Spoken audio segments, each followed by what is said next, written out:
نعت کی تلاوت کر رہا ہوں۔ اعوذ باللہ من الشیطان الرجیم، بسم اللہ الرحمن الرحیم۔ الم یأن للذین آمنوا ان تخشع قلوبهم لذکر اللہ وما نزل من الحق ان تخشع قلوبهم لذکر اللہ وما نزل من الحق ولا يكونوا كالذین اوتوا الکتاب من قبل فطال علیہم الامد فقست قلوبهم وکثیر منهم فاسقون۔ اعلموا ان اللہ یحیی الارض بعد موتها قد بینا لکم الآیات لعلکم تعقلون۔ ان المصدقین والمصدقات واقرضوا اللہ قرضا حسنا یضاعف لهم ولهم اجر کریم۔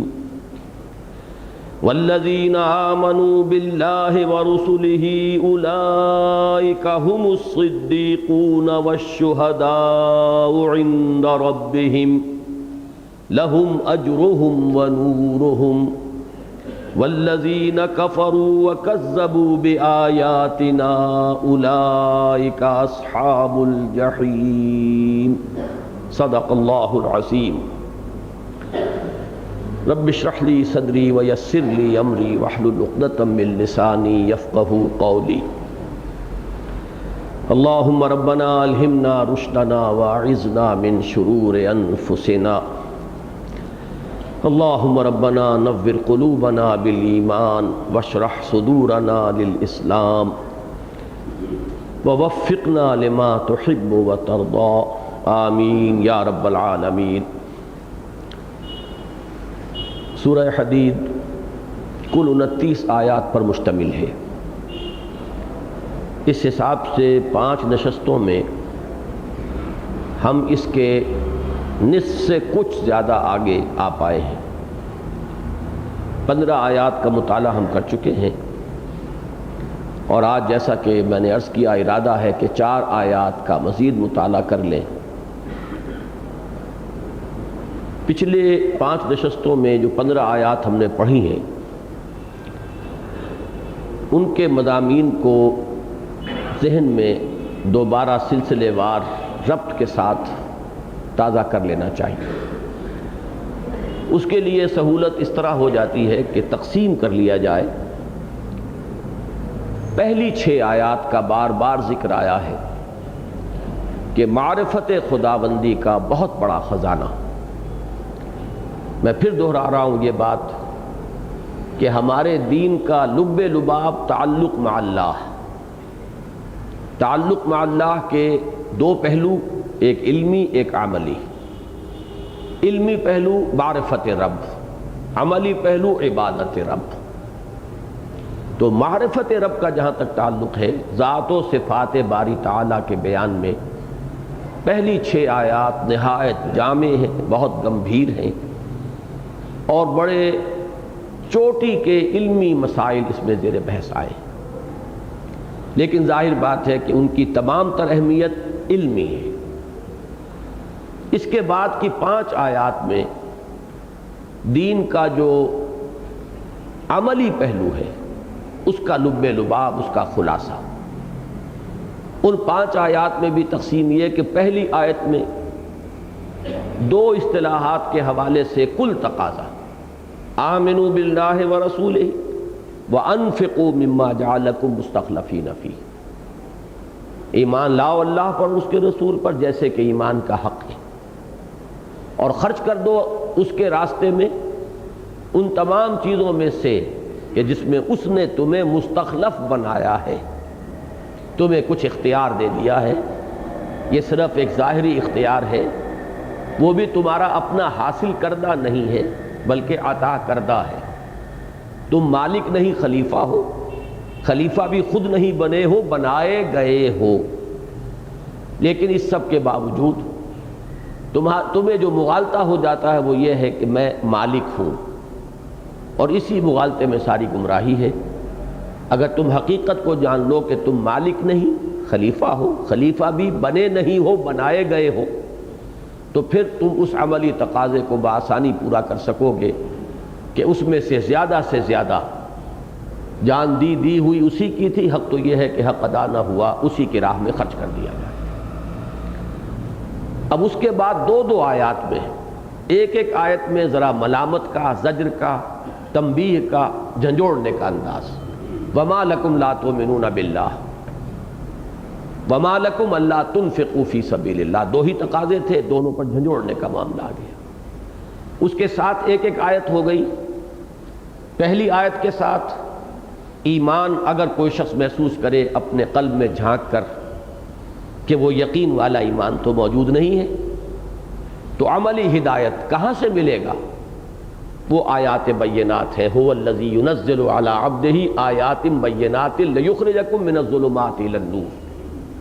اندھیرے کوئی سے بھی ہوں، شرک کے ہوں، کفر کے ہوں، الحاد کے ہوں، مادہ پرستی کے ہوں، تشکک کے ہوں، ارتیاب کے ہوں، بے یقینی کے ہوں، ان تمام اندھیروں سے نور ایمان اور نور یقین میں لانے والی یہ آیات بینات ہیں۔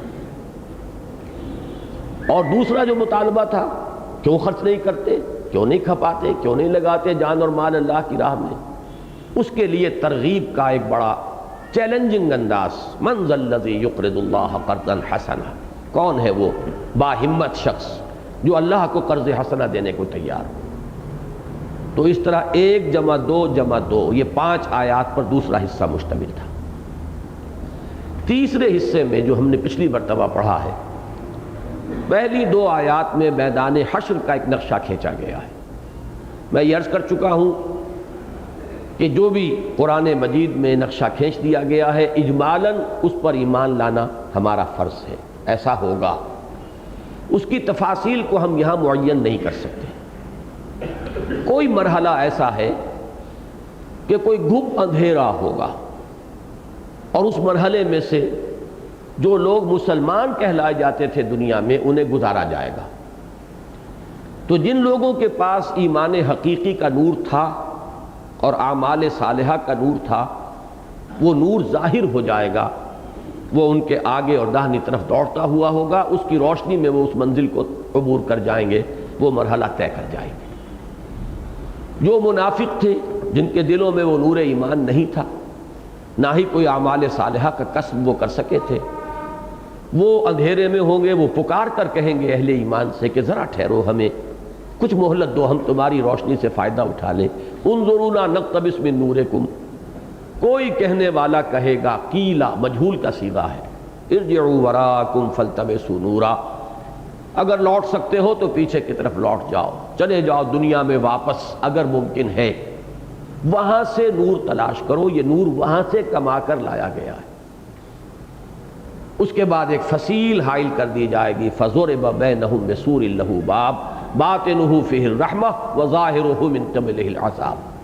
جو آگے نکل گئے تھے فصیل کے اندر ہوں گے، اس کے اندر اللہ کی رحمت ہوگی، اور جو باہر رہ گئے ظاہرہ من قبلہ العذاب، اس فصیل سے باہر کی طرف اللہ کا عذاب جو ہے وہ ظاہر ہو جائے گا یا اس کا نزول شروع ہو جائے گا۔ ان 2 آیتوں میں تو یہ نقشہ کھینچا گیا۔ اب اس کے حوالے سے بات فرمائی گئی کہ وہ لوگ جو باہر رہ گئے، اندر والوں کو پکار کر کہیں گے، ینادونہم، اب یہ ندا جو ہے خود ظاہر کر رہا ہے لفظ کہ کوئی فصیل حائل ہو چکی ہے، اب یہ پکار کر کہہ رہے ہیں، یقولون نہیں ہے، ینادونہم، الم نکم معکم، کیا ہم تمہارے ساتھ نہ تھے؟ دنیا میں تو ہم ساتھ ہی تھے، ساتھ نمازیں پڑھتے تھے، عبداللہ ابن ابی بھی پہلی صف میں کھڑا ہوتا تھا، تو ہم تو وہاں مسلمان سمجھے جاتے تھے، ساتھی تھے، یہ آج کیا ہوا؟ یہ زمین و آسمان کا فرق، اتنا بڑا فصل، اتنی عظیم فصیل حائل ہو گئی۔ اس کے جواب میں اب وہ اہل ایمان جو کہیں گے، قالوا بلا، کیوں نہیں، یہ صحیح ہے کہ تم ہمارے ساتھ تھے، وَلَٰكِنَّكُمْ فَتَنْتُمْ أَنفُسَكُمْ وَتَرَبَّصْتُمْ وَارْتَبْتُمْ وَغَرَّتْكُمُ الْأَمَانِيُّ حَتَّىٰ جَاءَ أَمْرُ اللَّهِ وَغَرَّكُمْ بِاللَّهِ الْغَرُورُ۔ میں نے پچھلی مرتبہ عرض کیا تھا کہ یہ بھی اس سورہ مبارکہ کی بڑی جامع اور گمبھیر اور پروفاؤنڈ آیات میں سے ایک آیت ہے۔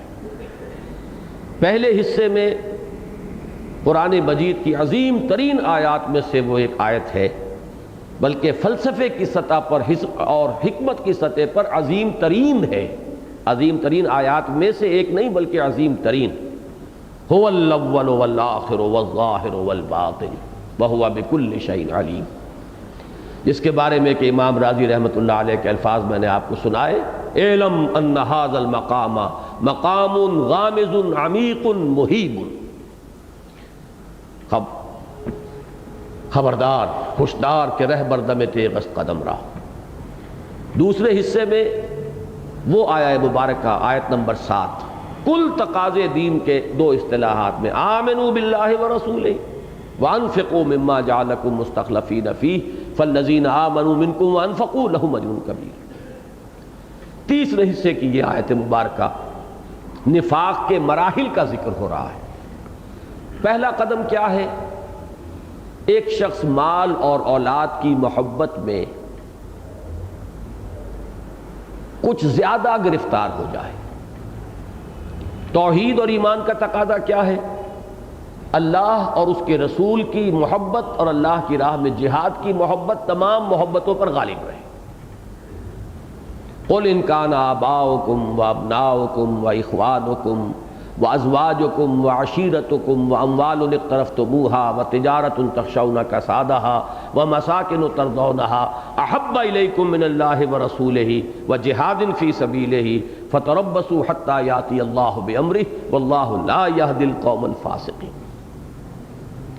یہ 8 محبتیں ہیں، 5 علائق دنیاوی، 3 مال و اسباب دنیاوی۔ علائق دنیاوی میں قریب ترین کون ہو سکتے ہیں؟ اے نبی ان سے کہہ دیجئے اگر تمہیں تمہارے باپ، تمہارے بیٹے، تمہارے بھائی، تمہاری بیویاں اور تمہارے رشتہ دار، باقی سب تو ان کے بعد ہی آئیں گے نا، کنبہ، قبیلہ، قوم، خاندان، نوع انسانی، ہیومنزم، انسان کی محبت، یہ ساری چیزیں بعد میں آئیں گی۔ ہاتھی کے پاؤں میں سب کے پاؤں، 5 یہ قریب ترین گنا دیے۔ اور مال کی 3 شکلیں، وہ مال جو تم نے محنت سے کما کر جمع کیے ہیں، وہ کاروبار جو محنت سے جمائے ہیں، اب ان کے کساد کا تمہیں اندیشہ رہتا ہے، اور وہ بلڈنگیں، وہ جائیدادیں، وہ حویلیاں جو تم نے بڑے ارمانوں سے اور بڑے ہی ان کو بنایا ہے اور سجایا ہے۔ اگر یہ 8 محبتیں، اسی کو علامہ اقبال نے ایک شعر میں جمع کیا ہے، یہ مال و دولت دنیا، یہ رشتہ و پیوند، بتان وہم و گماں لا الہ الا اللہ۔ لیکن یہی بتان وہم و گناہ ہے کہ جو در حقیقت ہمارا مطلوب و مقصود بن جاتے ہیں۔ اگر کوئی شخص سمجھ لے کہ یہ بتان وہم و گماں ہے تو ہی بیڑا پار ہوگا۔ یہ مال و دولت دنیا، یہ رشتہ و پیوند۔ اب ان چیزوں کی محبت اگر اس مطلوبہ حد سے زیادہ بڑھ جاتی ہے تو گویا کہ انسان نے اپنے آپ کو اپنے ہاتھوں فتنے میں ڈال دیا۔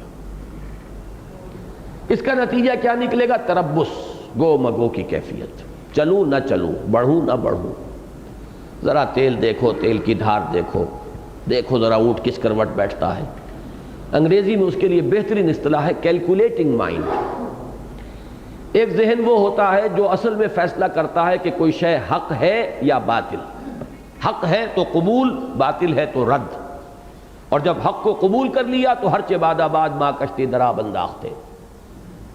ایک کیلکولیٹنگ مائنڈ ہوتا ہے، کتنے فیصد امکان ہے، حق تو ہے لیکن بہرحال یہ بھی دیکھنا چاہیے کہ اس کے غالب آنے کا کوئی امکان بھی ہے کہ نہیں ہے۔ ہارنے والی پارٹی کے ساتھ اپنے آپ کو اٹیچ کر لینے کا کوئی فائدہ نہیں ہوگا، کچھ بچ بچ کر چلو، کچھ ذرا انتظار کرو، دیکھو حالات کیا کروٹ لیتے ہیں، اونٹ کس کروٹ بیٹھتا ہے۔ یہ کیلکولیٹنگ مائنڈ ہے۔ تو یہ نتیجہ ہے اس کا کہ جب مال و دولت دنیا اور رشتہ و پیوند کی محبت جو ہے اس نے جکڑ لیا تو اب وہ چلنے نہیں دے گی۔ تپتی راہیں مجھ کو پکارے، دامن پکڑے چھاؤں گھنیری۔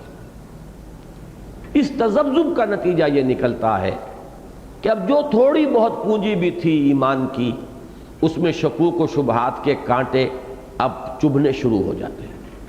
پتہ نہیں ہونا بھی ہے کہ نہیں ہونا، آخرت فی الواقع ہے بھی کہ نہیں۔ یہ بات میں چاہتا ہوں اچھی طرح سمجھ لے۔ عمل سے یقین بڑھتا ہے، بے عملی سے جو رہی صحیح پونجی ہے اس کے اندر بھی کمی آتی ہے۔ ان دونوں چیزوں کے اندر ایک لازم و ملزوم کا تعلق ہے۔ ایمان اور یقین سے عمل پیدا ہوگا، عمل سے ایمان و یقین میں اضافہ ہوگا، پھر اس اضافہ شدہ ایمان و یقین سے عمل کے اندر اور ایک نئی شان پیدا ہوگی، اضافہ ہوگا، اس کی شدت میں اور ترقی ہوگی، اس سے پھر اور یقین پیدا ہوگا۔ یہ ایک سپائرل ہے، یہ سیڑھی اوپر کو چلی جائے گی، اور سکون و حال ہے قدرت کے کارخانے میں، لازماً یا تو آپ آگے بڑھیں گے اور یا پھر یہاں سکون نہیں ہوگا یا پیچھے ہٹنے شروع ہو جائیں گے۔ ذرا سا تذبذب ہوا اور اس شکوک و شبہات کی چیوٹیاں جو ہیں وہ اندر رنگنی شروع ہو جائیں گی، اعصاب کے اندر اس کے اثرات نمایاں ہوں گے، اس سے اور عمل کے اندر کوتاہی ہوگی، اس سے مزید شکوک و شبہات اس کے اندر اور اضافہ ہوگا، تو یا ریورس گیئر لگے گا اور یا یہ کہ آگے آدمی چلے گا۔ تو یہ تیسرا نتیجہ ہے اصل وَارْتَبْتُمْ، پھر تم شکوک و شبہات میں مبتلا ہو گئے۔ وَغَرَّتْكُمُ الْأَمَانِي، اس کیفیت میں بھی انسان کے اندر جو ضمیر نام کی ایک شے ہے، وہ جب اس میں خلش ہوتی ہے تو کچھ نہ کچھ اسے اپنے آپ کو دھوکہ دینے کے لیے کچھ مواد چاہیے۔ قرآن مجید نے سورہ بقرہ کے بالکل آغاز میں فرمایا ہے یخادعون اللہ والذین آمنوا وما یخدعون الا انفسهم، سیلف ڈسیپشن، اپنے آپ کو دھوکہ دینا۔ اس دھوکہ دینے کی ایک شکل ہے امانی، وشفل تھنکنگ، کہ جب ضمیر میں خلش ہو تو اس کو سلانے کے لیے آخر ہم کلمہ گو تو ہیں، حضور کے دامن سے وابستہ تو ہیں، نمازیں تو پڑھ رہے ہیں، فلاں نیکی تو ہم نے کی ہے، ہم تو بخشے بخشائے ہیں، نحن ابناء اللہ واحباہ، ہم تو نبیوں کی اولاد میں سے ہیں جیسے بنی اسرائیل کو زعم ہوا۔ یہ امانی ہے، تلک امانیہم قل ہاتوا برہانکم ان کنتم صادقین، اے نبی ان سے کہیے لاؤ، اگر کوئی دلیل ہے تو لاؤ۔ تو یہ پھر انسان اپنے آپ کو دھوکہ دینے کے لیے امانی ایجاد کرتا ہے، اور اس وشفل تھنکنگ کو پھر وہ عقیدے کی صورت دیتا ہے اپنے آپ کو مطمئن کرنے کے لیے، اور اس سے جو رہی کہیں صحیح کسر ہے وہ شیطان لعین ایک آخری حربے سے پوری کر دیتا ہے۔ وہ اللہ تعالیٰ کے بارے میں وہ بڑا غفور ہے، بڑا کریم ہے، بڑا نکتہ نواز ہے، بڑا بخشنہار ہے۔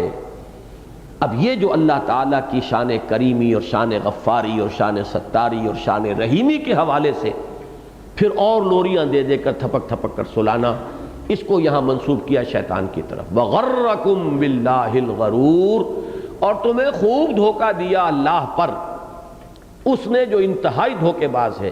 یہ غین کے زبر کے ساتھ ہے غرور، آگے آئے گا اگلے سبق میں غین کے پیش کے ساتھ غرور۔ وَمَا الْحَيَاةُ الدُّنْيَا إِلَّا مَتَاعُ الْغُرُورِ، غرور مصدر ہے، غرور فعول کے وزن پر، یہ مبالغے کا صیغہ، انتہائی دغاباز۔ شکور مصدر ہے، شکور شین کے زبر کے ساتھ، انتہائی شکر گزار، شکور۔ غرور انتہائی دھوکے باز۔ میں نے اشارہ کیا تھا کہ آخری پارے میں جو سورہ انفطار ہے اس کا مرکزی مضمون یہی ہے، یا ایھا الانسان ما غرک بربک الکریم الذی خلقک فسواک فعدلک فی ای صورۃ ما شاء رکبک کلا بل تکذبون بالدین وان علیکم لحافظین کراما کاتبین یعلمون ما تفعلون، کہ یہ جو اپنے رب کی کریمی پر اور رحیمی پر اور غفوری پر اور ستاری پر جو دھوکہ کھا رہے ہو، در حقیقت یہ جزا و سزا کا انکار بن جاتا ہے، پھر جزا و سزا کی نفی ہو گئی۔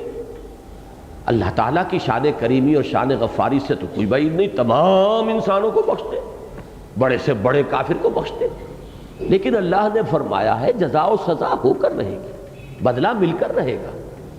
تو اس کا کیا معنی ہے کہ تم اس معاملے میں اس درجے تجاوز کر رہے ہو کہ اس سے وہ کلا بل تکذبون بالدین، وہ جزا و سزا کا انکار ہو رہا ہے، اور یہ دھوکہ تمہیں دے رہا ہے وہ شیطان لعین۔ وغرکم باللہ الغرور فالیوم لا یؤخذ منکم فدیۃ ولا من الذین کفروا۔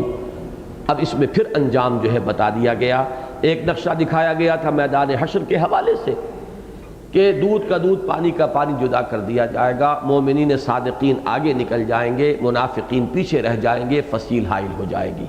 ادھر اللہ کی رحمتوں کا نزول شروع ہو جائے گا، ادھر اللہ کے عذاب کا ظہور شروع ہو جائے گا۔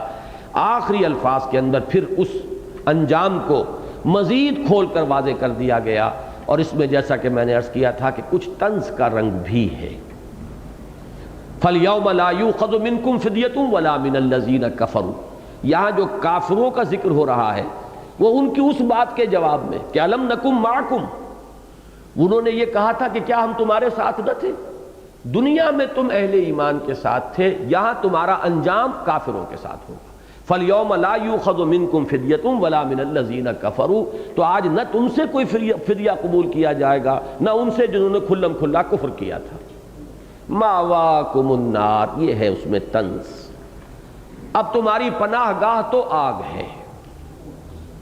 اب پناہ گاہ کا لفظ ماوا، ملجا، ماوا اس جگہ کو کہتے ہیں جہاں انسان کسی تکلیف سے بچنے کے لیے، کسی خطرے اور اندیشے سے بھاگ کر کہیں جاتا ہے، سر چھپانے کو، جان بچانے کو، وہ لفظ استعمال کیا مأواکم النار ہی مولاکم، اور اس سے آگے وہی اب تمہاری رفیق اور ہمدرد اور دمساز جو بھی ہے وہی ہے، جو دکھ درد کہنا ہے اس سے کہو، دکھ سکھ جو ہے وہ اس کے ساتھ ہے تمہارا، تو یہی تمہاری مولا ہے، وبئس المصیر، اور بہت ہی برا ٹھکانہ ہے۔ اب اگلی 4 آیات جو آج ہمیں پڑھنی ہے، ان میں جو مضمون آ رہا ہے اور جس طرح یہ چاروں آیات باہم مربوط ہیں، اس مضمون کا عنوان اپنے ذہن میں جما لیجئے، سلوک قرآنی۔ سلوک کہتے ہیں راستہ چلنے کو، سالک چلنے والا، اور یہ لفظ جو ہے عام طور پر تصوف کے حلقے میں مستعمل ہے، سالک، کہ سالک بے خبر نبوت راہ و رسم منزل ہا۔ لیکن سلوک کے جو تصورات ہمارے ہاں عام طور پر اہل تصوف کے حلقوں میں پائے جاتے ہیں، قرآن مجید جو سلوک پیش کرتا ہے وہ کچھ مختلف ہے، اپنی جگہ پر ایک مکمل نظام۔ میں حوالہ دینا چاہتا ہوں کہ سید احمد شہید رحمۃ اللہ علیہ نے جب اپنی اس دعوت اصلاح اور دعوت توبہ اور پھر دعوت جہاد کا آغاز فرمایا، تو وہ جہاں 4 جو سلسلے مسلمانوں میں پہلے سے متعارف اور متداول چلے آ رہے تھے، سلسلہ نقشبندیہ، قادریہ، چشتیہ، سہروردیہ، ان 4 میں بھی بیعت کرتے تھے، اور ایک نئی بیعت، 5ویں بیعت تھی سلسلہ محمدیہ صلی اللہ علیہ وسلم۔ اس سے پہلے تو یہ نام کبھی کسی نے سنا ہی نہیں تھا۔ بات واضح کرنا چاہتے تھے کہ حضور کا طریقہ جو تھا، تصوفی کا لفظ اگر آپ ضرور استعمال کرنا چاہتے ہیں تو وہ کچھ مختلف تھا۔ طریق نقشبندیہ ہے، طریق سہروردیہ ہے، سلسلہ چشتیہ ہے، تو ایک سلسلہ محمدیہ بھی ہے صلی اللہ علیہ وسلم، جس کی اہم ترین شے ہے جہاد۔ اسی طریقے سے میں عرض کر رہا ہوں کہ سلوک ایک سلوک قرآنی ہے جو ان 4 آیات میں آ رہا ہے، تو عنوان ذہن میں رہے گا تو پھر ان 4 آیتوں کے باہمی ربط پر آپ پوری گہرائی میں غور کر سکیں گے۔ الم یان للذین آمنوا ان تخشع قلوبہم لذکر اللہ وما نزل من الحق، انا یعنی کسی چیز کا وقت آ جانا۔ الم یان للذین آمنوا، کیا اہل ایمان کے لیے ابھی وقت نہیں آیا ہے؟ ان تخشع قلوبہم، خشوع کہتے ہیں جھکاؤ کو، جھک جانا۔ قرآن مجید میں کفار کا نقشہ کھینچا گیا، میدان حشر میں شرمندگی، خجالت، مایوسی سے ان کی نگاہیں زمین میں گڑی ہوئی ہوں گی۔ خاشعۃ ابصارہم ترہقہم ذلہ، تو وہ جو خشوع ہے، ان تخشع قلوبہم لذکر اللہ وما نزل من الحق، کہ جھک جائیں ان کے دل اللہ کی یاد کے لیے یا اللہ کی یاد میں، اور اس شے کے لیے کہ جو حق میں سے نازل ہوئی ہے، یعنی قرآن حکیم۔ اب دیکھیے پچھلے سبق کے مضمون سے اس کے ربط کو جوڑیے۔ پچھلے سبق کا حاصل کیا ہے کہ ہر شخص اپنا جائزہ لے، دروں بینی سے کام لے، اپنے گریبان میں جھانکے، وہ کس مرحلے میں ہے، کون سی وادی میں ہے، کون سی منزل میں ہے، عشق بلاخیز کا قافلہ سخت جاں، کہیں شکوک و شبہات نے تو نہیں ڈیرا لگایا ہوا؟ یہ آدمی اپنا تجزیہ کرتا ہے اور محسوس کرتا ہے کہ مال و دولت دنیا اور رشتہ و پیوند سے میرا تعلق جو ہے اس تعلق سے زائد ہے جتنا کہ ہونا چاہیے۔ تو اب ایک چونکانے کے انداز میں، اصلاح پر آمادہ کرنے کے انداز میں، جھنجھوڑنے کے انداز میں فرمایا گیا پھر تاخیر کس بات کی؟ اگر یہ شعور ہو گیا ہے، اگر یہ احساس ہو گیا ہے تو catch the time by the forelock, یہ بڑا قیمتی لمحہ ہے، اس لمحے کو امر بناؤ، یہ اب جانے نہ پائے۔ اس لیے کہ شیطان کا ایک بہت بڑا حربہ یہ ہے کہ وہ انسان کو لوریاں دے دے کر تھپک تھپک کر سلاتا ہے، جن میں سے ایک لوری یہ بھی ہے کہ ذرا ابھی یہ کام ہے یہ کر لوں، بس پھر ہمتن لگ جاؤں گا اللہ کے دین کے کام میں۔ ابھی ذرا یہ ذمہ داریاں ہیں، بچوں کا معاملہ ہے، بچیاں ہیں ان کے ہاتھ پیلے کرنے ہیں، فلاں کا معاملہ ہے۔ یہ جو تاخیر ہے یہ بہت بڑا حربہ ہے شیطان۔ یا تو یہ کہ انسان جاگتا ہی نہیں، جاگ جائے تو پھر یہ تاخیر جو ہے، تاخیری حربہ اسے پھر سلا دیتا ہے۔ اقبال کا وہ شعر مجھے یاد آیا کہ خواب سے بیدار ہوتا ہے ذرا محکوم اگر، پھر سلا دیتی ہے اس کو حکمراں کی ساحری۔ اس کی بہترین مثال ہے حضرت کعب ابن مالک کی طویل ترین حدیث جو ہے، میرا گمان یہ ہے کہ طویل ترین احادیث میں سے تو یقیناً وہ ہے، اگر طویل ترین حدیث نہیں ہے۔ غزوہ تبوک میں 3 صحابہ صادق الایمان وہ پیچھے رہ گئے، نہیں گئے، حالانکہ وہاں تو نفیر عام تھی، ہر شخص کو نکلنا ہے۔ منافقین نے جھوٹے بہانے بنائے، جھوٹی قسمیں کھائیں، پہلے آ کر معذرتیں کر لی، حضور نے کہا ٹھیک ہے بیٹھ جائیے مت جائیے۔ جو لوگ بغیر کسی اجازت کے بیٹھے رہ گئے تھے، جب حضور واپس تشریف لائے تو اب انہوں نے آ کر جھوٹی قسمیں کھا کھا کر اور معافی حاصل کر لی، اچھا جائیے، مجھے یہ بیماری لاحق ہو گئی تھی، یہ عذر تھا، یہ مجبوری تھی۔ کعب ابن مالک رضی اللہ تعالیٰ عنہ سب کچھ دیکھتے رہے، جب باری آئی حضور نے مسکرا کر پوچھا آپ فرمائیے آپ کیوں نہیں گئے تھے؟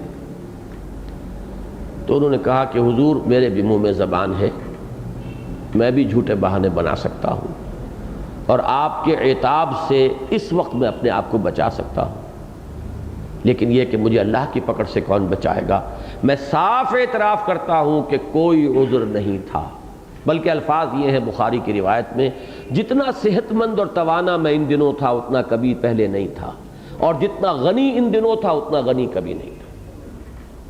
نہ کوئی مال کا عذر تھا کہ سواری نہ ہو یا راستے کا زاد راہ نہ ہو، نہ بیماری کا عذر تھا۔ پھر انہوں نے تفصیل بتائی کہ حضور میرے نفس نے جو مجھے پٹی پڑھائی وہ یہ تھی کہ تمہاری اونٹنی بڑی تیز رفتار ہے، بہت توانا جوان، حضور تو چلیں گے پورے لشکر کے ساتھ، تو لشکر کی موومنٹ تو بڑی سلو ہوتی ہے، تم ذرا چند دن اور آرام کرو گھر کی ٹھنڈی چھاؤں کے اندر، مزے لوٹ لو گھر کے عیش کے، اس کے بعد ذرا تیزی سے منزل پہ منزل کرتے ہوئے حضور کے ساتھ جا ملنا۔ ہر روز نفس یہی پٹی پڑھاتا رہا، لیکن اچانک ایک روز مجھے احساس ہوا کہ اب تو میں چاہے کتنا بھی دوڑ لوں ممکن نہیں ہے آپ کے ساتھ ملنا، میرے ہاتھ پاؤں ڈھیلے پڑ گئے، اعصاب جواب دے گئے۔ یہ ہے وہ اصل مرض، انسان کو تاخیری حربے کے حوالے سے روک لینا، اس کے لیے یہ انداز ہے جھنجھوڑنے کا۔ الم یعن للذین، کس چیز کا انتظار ہے؟ کون سے وقت کا تم انتظار کر رہے ہو؟ قرآن مجید میں بہت سے مقامات پر اس بات کو واضح کیا گیا ہے کہ جب بھی حق کا انکشاف ہو اور انسان حق کو پہچاننے کے باوجود اعراض کرے تو اب اس کے اندر سے استعداد سلب کر لی جاتی ہے۔ پھر زیادہ بڑا انکشاف ہوگا تو شاید وہ چونکے، پھر بھی اگر کسی وجہ سے آنکھیں بند کر لے گا، کسی مصلحت کی وجہ سے، کسی خوف کی وجہ سے، کسی دنیاوی محبت کی وجہ سے، کسی تعصب کی وجہ سے، تو پھر اور استعداد کم ہو جائے گی۔ ہوتے ہوتے انسان کے اندر سرے سے حق کو پہچاننے اور حق کو قبول کرنے کی صلاحیت ہی نہیں رہتی، اور یہ وہ وقت ہوتا ہے جس کے بارے میں فرمایا ختم اللہ علی قلوبہم وعلی سمعہم وعلی ابصارہم غشاوہ۔ تو وہی انداز ہو جاتا ہے انسان جب ٹالتا رہتا ہے، تاخیر کرتا ہے، پیچھے ڈالتا رہتا ہے، اس کے لیے جھنجھوڑنے کا انداز ہے الم یان للذین آمنوا ان تخشع قلوبہم لذکر اللہ وما نزل من الحق. ذکر اللہ اور وما نزل من الحق، بعض حضرات نے دونوں سے مراد لیا ہے قرآن مجید، اس لیے کہ قرآن مجید اپنے آپ کو الذکر کہتا ہے. انا نحن نزلنا الذکر وانا لہ لحافظون. یا ایھا الذی نزل علیہ الذکر انک لمجنون. اللہ تعالیٰ نے خود بھی فرمایا ہم نے ہی اس الذکر کو نازل کیا ہے اور ہم ہی اس کے محافظ ہیں. اور مخالفین، معاندین، مستہزئین، مذاق اڑانے والوں کا قول بھی نقل ہوا کہ یا ایھا الذی نزل علیہ الذکر انک لمجنون، اے وہ شخص جس پر اس کے خیال کے مطابق الذکر نازل ہوا ہے، ہم تو تمہیں مجنون سمجھتے ہیں، دیوانہ سمجھتے ہیں. تو الذکر یہ قرآن ہے. وانزلنا الیک الذکر لتبین للناس ما نزل الیہم. اور اے نبی ہم نے یہ الذکر آپ پر نازل کیا ہے تاکہ آپ اسے واضح کریں، اس کی تبیین کریں ان لوگوں کے لیے جن کے لیے یہ نازل کیا گیا. تو ایک تو مفہوم یہ ہے کہ الذکر تو قرآن ہے، اور وما نزل من الحق، لا ظاہر بات ہے کہ جو حق میں سے نازل ہوا وہ قرآن مجید ہے. تو گویا کہ دونوں کا مفہوم ایک ہوا. تو واو یہاں پر آئے گا اب واو تفسیری کے معنی میں، یعنی وہ شے ذکر یعنی وہ جو نازل ہوا ہے الحق سے. تو یہ واو تفسیری بن جائے گا. اسے واو عطف مانا جائے تو ذکر کو عام رکھیں گے، جیسے کہ سورہ عنکبوت میں آتا ہے 21ویں پارے کی پہلی آیت اتل ما اوحی الیک من الکتاب واقم الصلاۃ ان الصلاۃ تنہی عن الفحشاء والمنکر ولذکر اللہ اکبر واللہ یعلم ما تصنعون. نماز بھی ذکر کے لیے ہے، قرآن بھی ذکر ہے، اور بھی جو ذکر کے حضور صلی اللہ علیہ وسلم سے طریقے ثابت ہوں وہ بھی اس میں شامل ہو جائیں گے عموم کے اندر. تو دونوں باتیں جو ہیں نتیجے کے اعتبار سے کوئی فرق واقع نہیں ہوتا. اور یہاں پھر ایک مرتبہ گویا کہ اس بات کی تاکید ہو گئی کہ اصل شے ہے ایمان، اور ایمان کا منبع اور سرچشمہ ہے یہ قرآن. تو کیا وقت نہیں آ گیا اہل ایمان کے لیے کہ ان کے دل جھک جائیں اس قرآن کے سامنے؟ قبول حق کے لیے دلوں کے اندر ایک انقیاد کی کیفیت پیدا ہو جائے. وَلَا يَكُونُوا كَالَّذِينَ أُوتُوا الْكِتَابَ مِن قَبْلُ، اور وہ نہ ہو جائیں. یکونو یہ حالت نسبی میں بھی ہو سکتا ہے، حالت جزم کی کیفیت میں بھی. نسبی ہوگا تو وہ ان جو پہلے تھا ان تخشع یہ اسی کے ساتھ ہوگا وَأَلَّا يَكُونُوا، اور کہ نہ ہو جائیں وہ. اور اگر جزم مانا جائے گا تو یہ فعل نہیں ہو جائے گا، اور انہیں نہیں ہو جانا چاہیے ان لوگوں کے مانند وَلَا يَكُونُوا كَالَّذِينَ أُوتُوا الْكِتَابَ مِن قَبْلُ، جنہیں پہلے کتاب دی گئی تھی فَطَالَ عَلَيْهِمُ الْأَمَدُ فَقَسَتْ قُلُوبُهُمْ، تو ان پر ایک طویل مدت بیت گئی تو ان کے دل سخت ہو گئے. وَكَثِيرٌ مِّنْهُمْ فَاسِقُونَ، اور اب ان میں سے بڑی تعداد فاسقوں پر مشتمل ہے. میں نے بالکل ابتدا میں عرض کیا تھا کہ ان صورتوں میں اہل کتاب کا ذکر آتا ہے بطور نشان عبرت. یہاں یہود کا ذکر آیا ہے بطور نشان عبرت، اور اس سورہ مبارکہ کے آخر میں ذکر آئے گا حضرت مسیح علیہ السلام کے پیرووں کا کہ ان سے ایک غلطی ہوئی تھی، اے مسلمانوں تمہیں ان سے بچنا ہے. تو اہل کتاب یہاں براہ راست مخاطب نہیں ہے. خطاب کلیتاً اہل ایمان سے ہے، مسلمانوں سے ہے. مسلمانوں میں مومنین صادقین بھی ہیں، ضعیف الایمان بھی ہیں، اور منافقین بھی شامل ہیں، اس لیے کہ قانوناً منافق بھی مسلمان ہوتا ہے. لیکن خطاب یہاں بالکلیہ مسلمانوں سے ہے، کفار سے نہیں ہے، نہ مشرکین سے اور نہ نصارہ یا یہود سے. لیکن مثال دی گئی ہے کہ تم پہلی امت نہیں ہو، تم سے پہلے بھی امت تھی، انہیں کتاب دی گئی، شریعت دی گئی، ان میں نبیوں کا سلسلہ جاری رہا.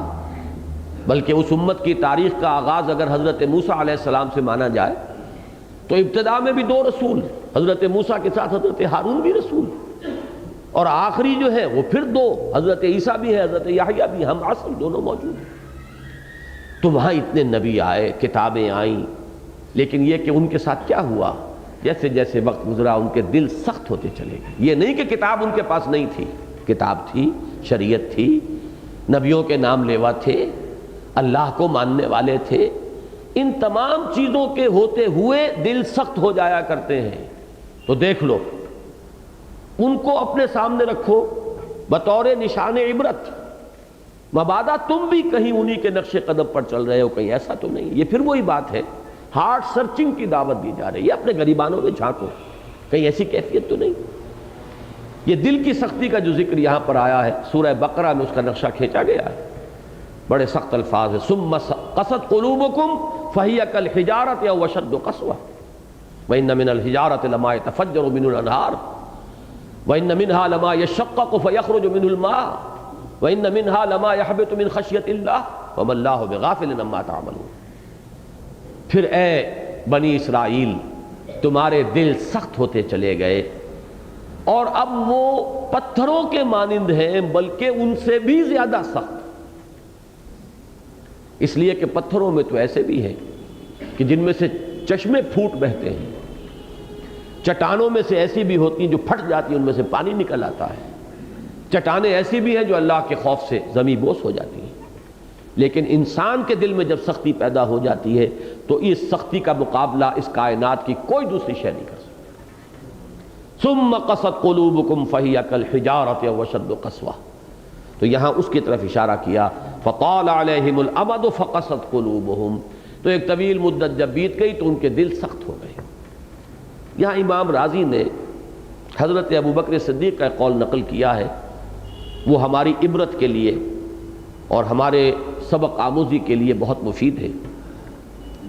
وہ بالکل ایسا ہی قول ہے جیسے کہ حضور سے یہ قول منقول ہے کہ آپ نے فرمایا کہ انہ لیغان علی قلبی، میرے دل پر بھی کبھی کبھی ایک حجاب سا طاری ہو جاتا ہے.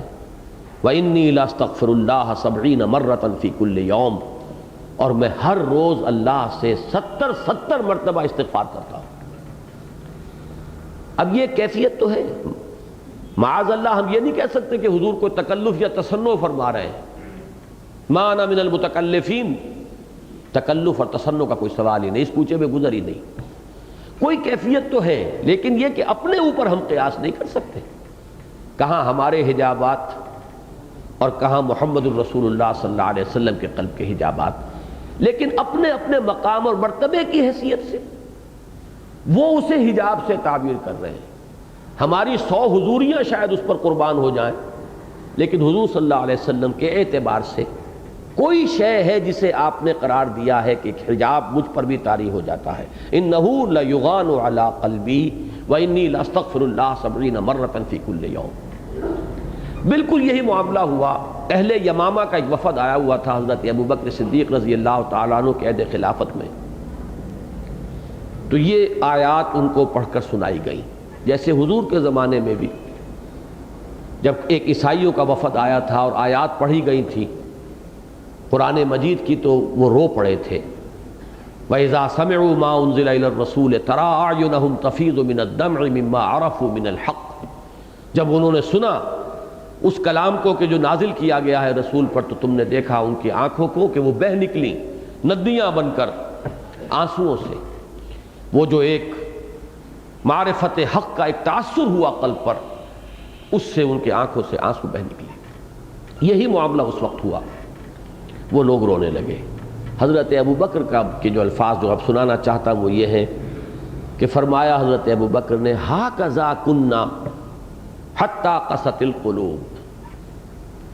اسی طرح ہم بھی تھے، ہمارا حال بھی یہی تھا. قرآن کا ایک لفظ پڑھتے ہوئے سنتے ہوئے ہمارے دل پر بھی یہی رقت طاری ہوتی تھی، یہاں تک کہ ہمارے دل سخت ہو گئے. اب دل کی یہ سختی جو ہے میں نے اس لیے ذکر کیا ہے کہ کہیں ہم اپنے آپ کو بالکل امیون نہ سمجھ بیٹھے. ہم سے کیا تعلق دل کی سختی کا؟ تو حضرت ابوبکر صدیق کا اگر یہ احساس ہو رہا ہے کہ حتی قست القلوب، یہاں تک کہ دل سخت ہو گئے، تو تاب دیگرہ چہرہ صدب دوسروں کا معاملہ کیا ہوگا؟ کون اس سے اپنے آپ کو محفوظ و مامون سمجھے گا؟ تو فرمایا وَلَا يَكُونُوا كَالَّذِينَ أُوتُوا الْكِتَابَ مِنْ قَبْلُ فَطَالَ عَلَيْهِمُ الْأَمَدُ فَقَسَتْ قُلُوبُهُمْ وَكَثِيرٌ مِّنْهُمْ فَاسِقُونَ. اب ظاہر بات ہے جب دل سخت ہو جائے گا تو اس کا نتیجہ نکلے گا انسان کے عمل میں فسق اور فجور۔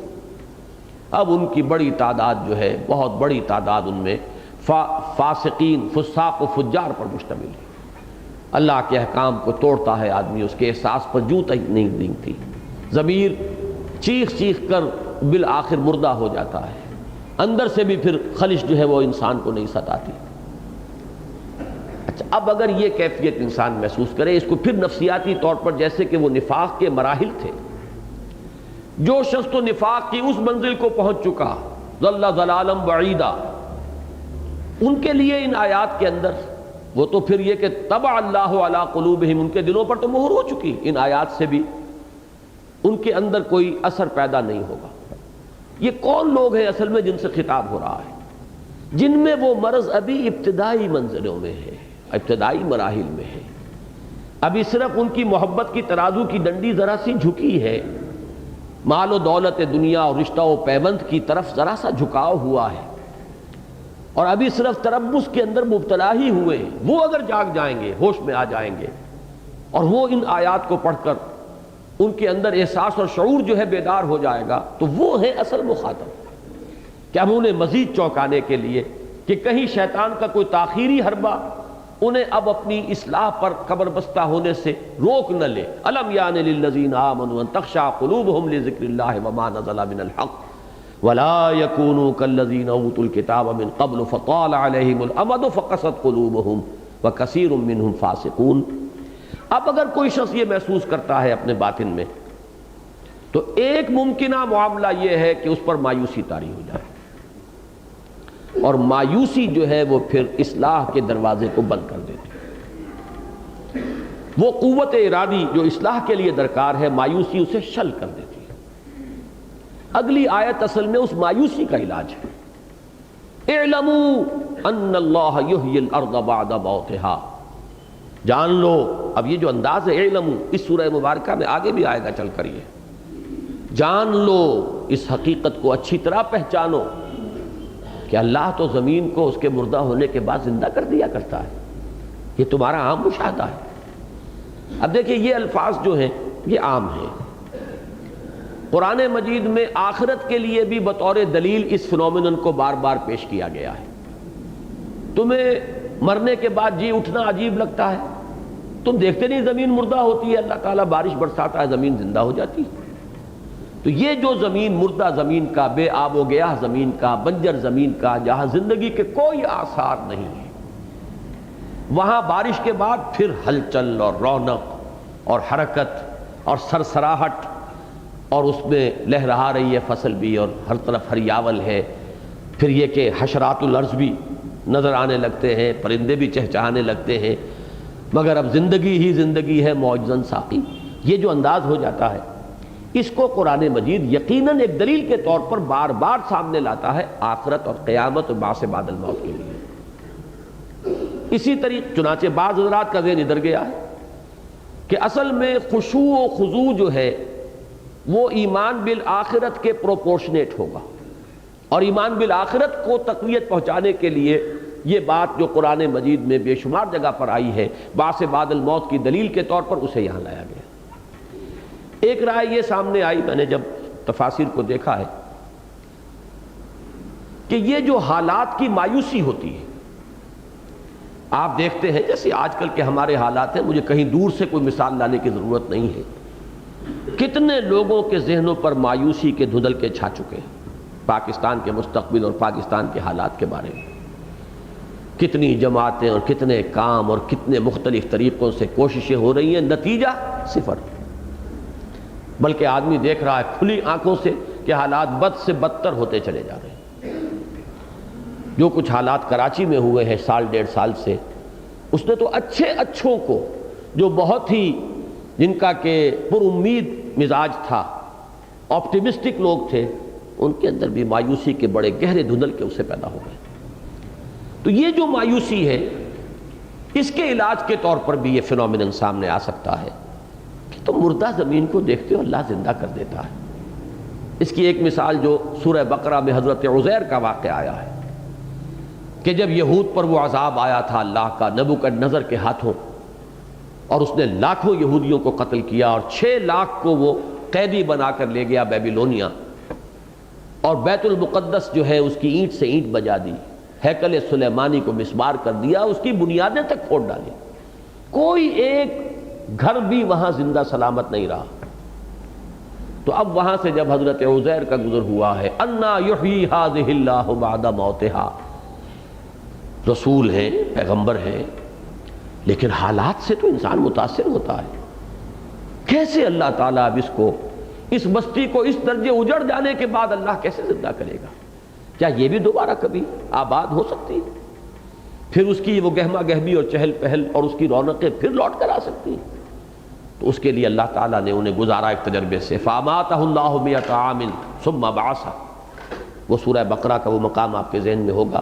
وہ جو کیفیت مایوسی کی ہوتی ہے، اس کے لیے بھی ایک دلیل، ایک روشنی امید کی دکھانے کے لیے اعلموا ان اللہ یحیی الارض بعد موتہا، بعض مفسرین ادھر گئے، لیکن میرے نزدیک جو اس کا پورا تسلسل ہے اس کے سامنے رکھیے، یہ وہی دروبینی اندر جھانکے ایک شخص اور دیکھے کہ اندر تو خلا ہے، وہ یقین والی بات تو نہیں ہے، میرا پرڑا تو جھکا ہوا ہے دنیا کی طرف، وہی مال و دولت دنیا اور رشتہ پیوند، وہی ہے جو مجھ پر مستولی ہیں اور چھائے ہوئے ہیں۔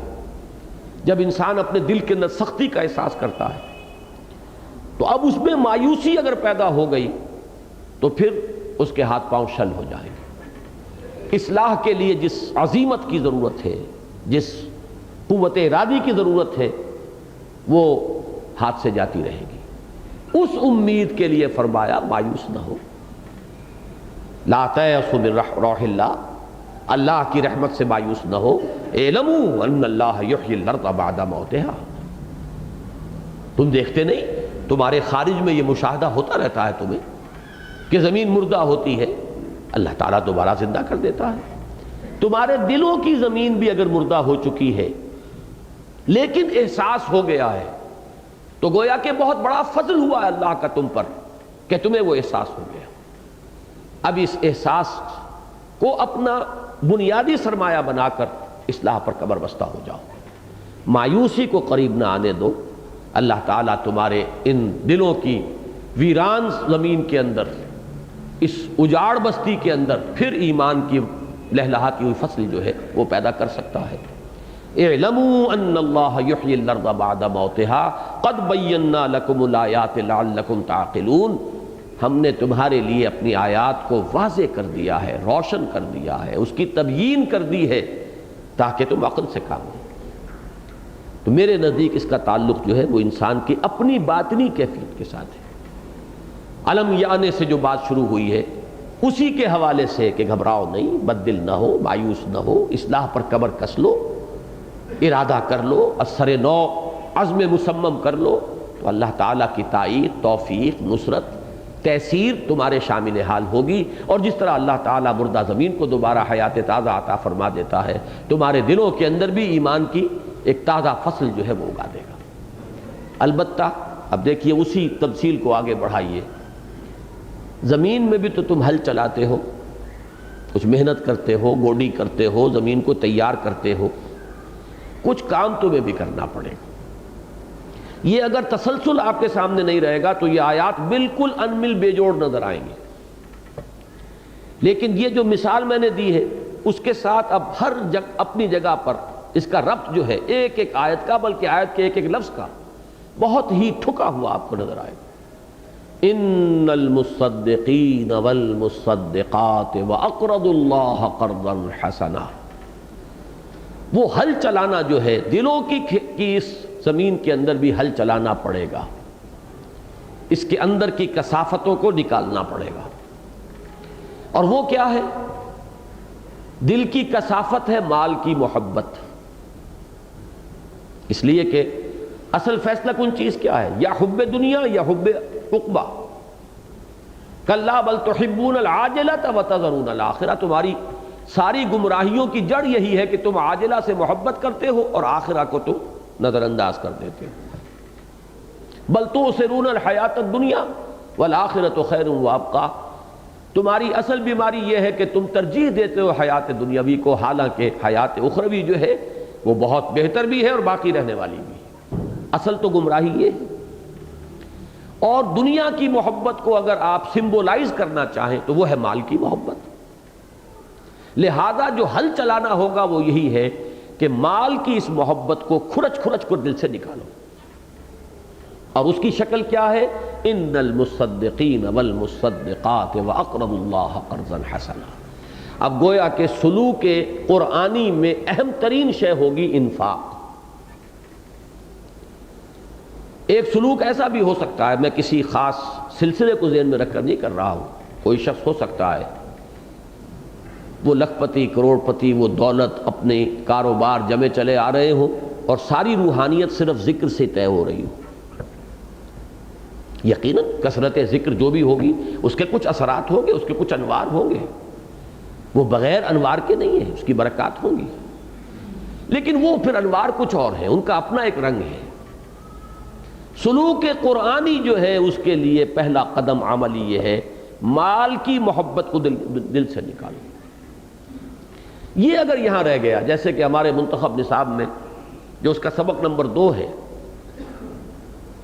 لیس البر ان تولوا وجوہکم قبل المشرق والمغرب ولکن البر من آمن باللہ والیوم الآخر والملائکۃ والکتاب والنبیین وآتى المال علی حبہ ذوی القربى والیتامى والمساکین وابن السبیل والسائلین وفی الرقاب واقام الصلاۃ وآتى الزکاۃ۔ اقامت صلاۃ بھی بعد میں ہے، پہلے ہے مال کا خرچ کرنا، دینا، ابنائے نو کی احتیاج کو رفع کرنے میں، ان کی تکلیفیں دور کرنے میں اپنا مال خرچ کرنا۔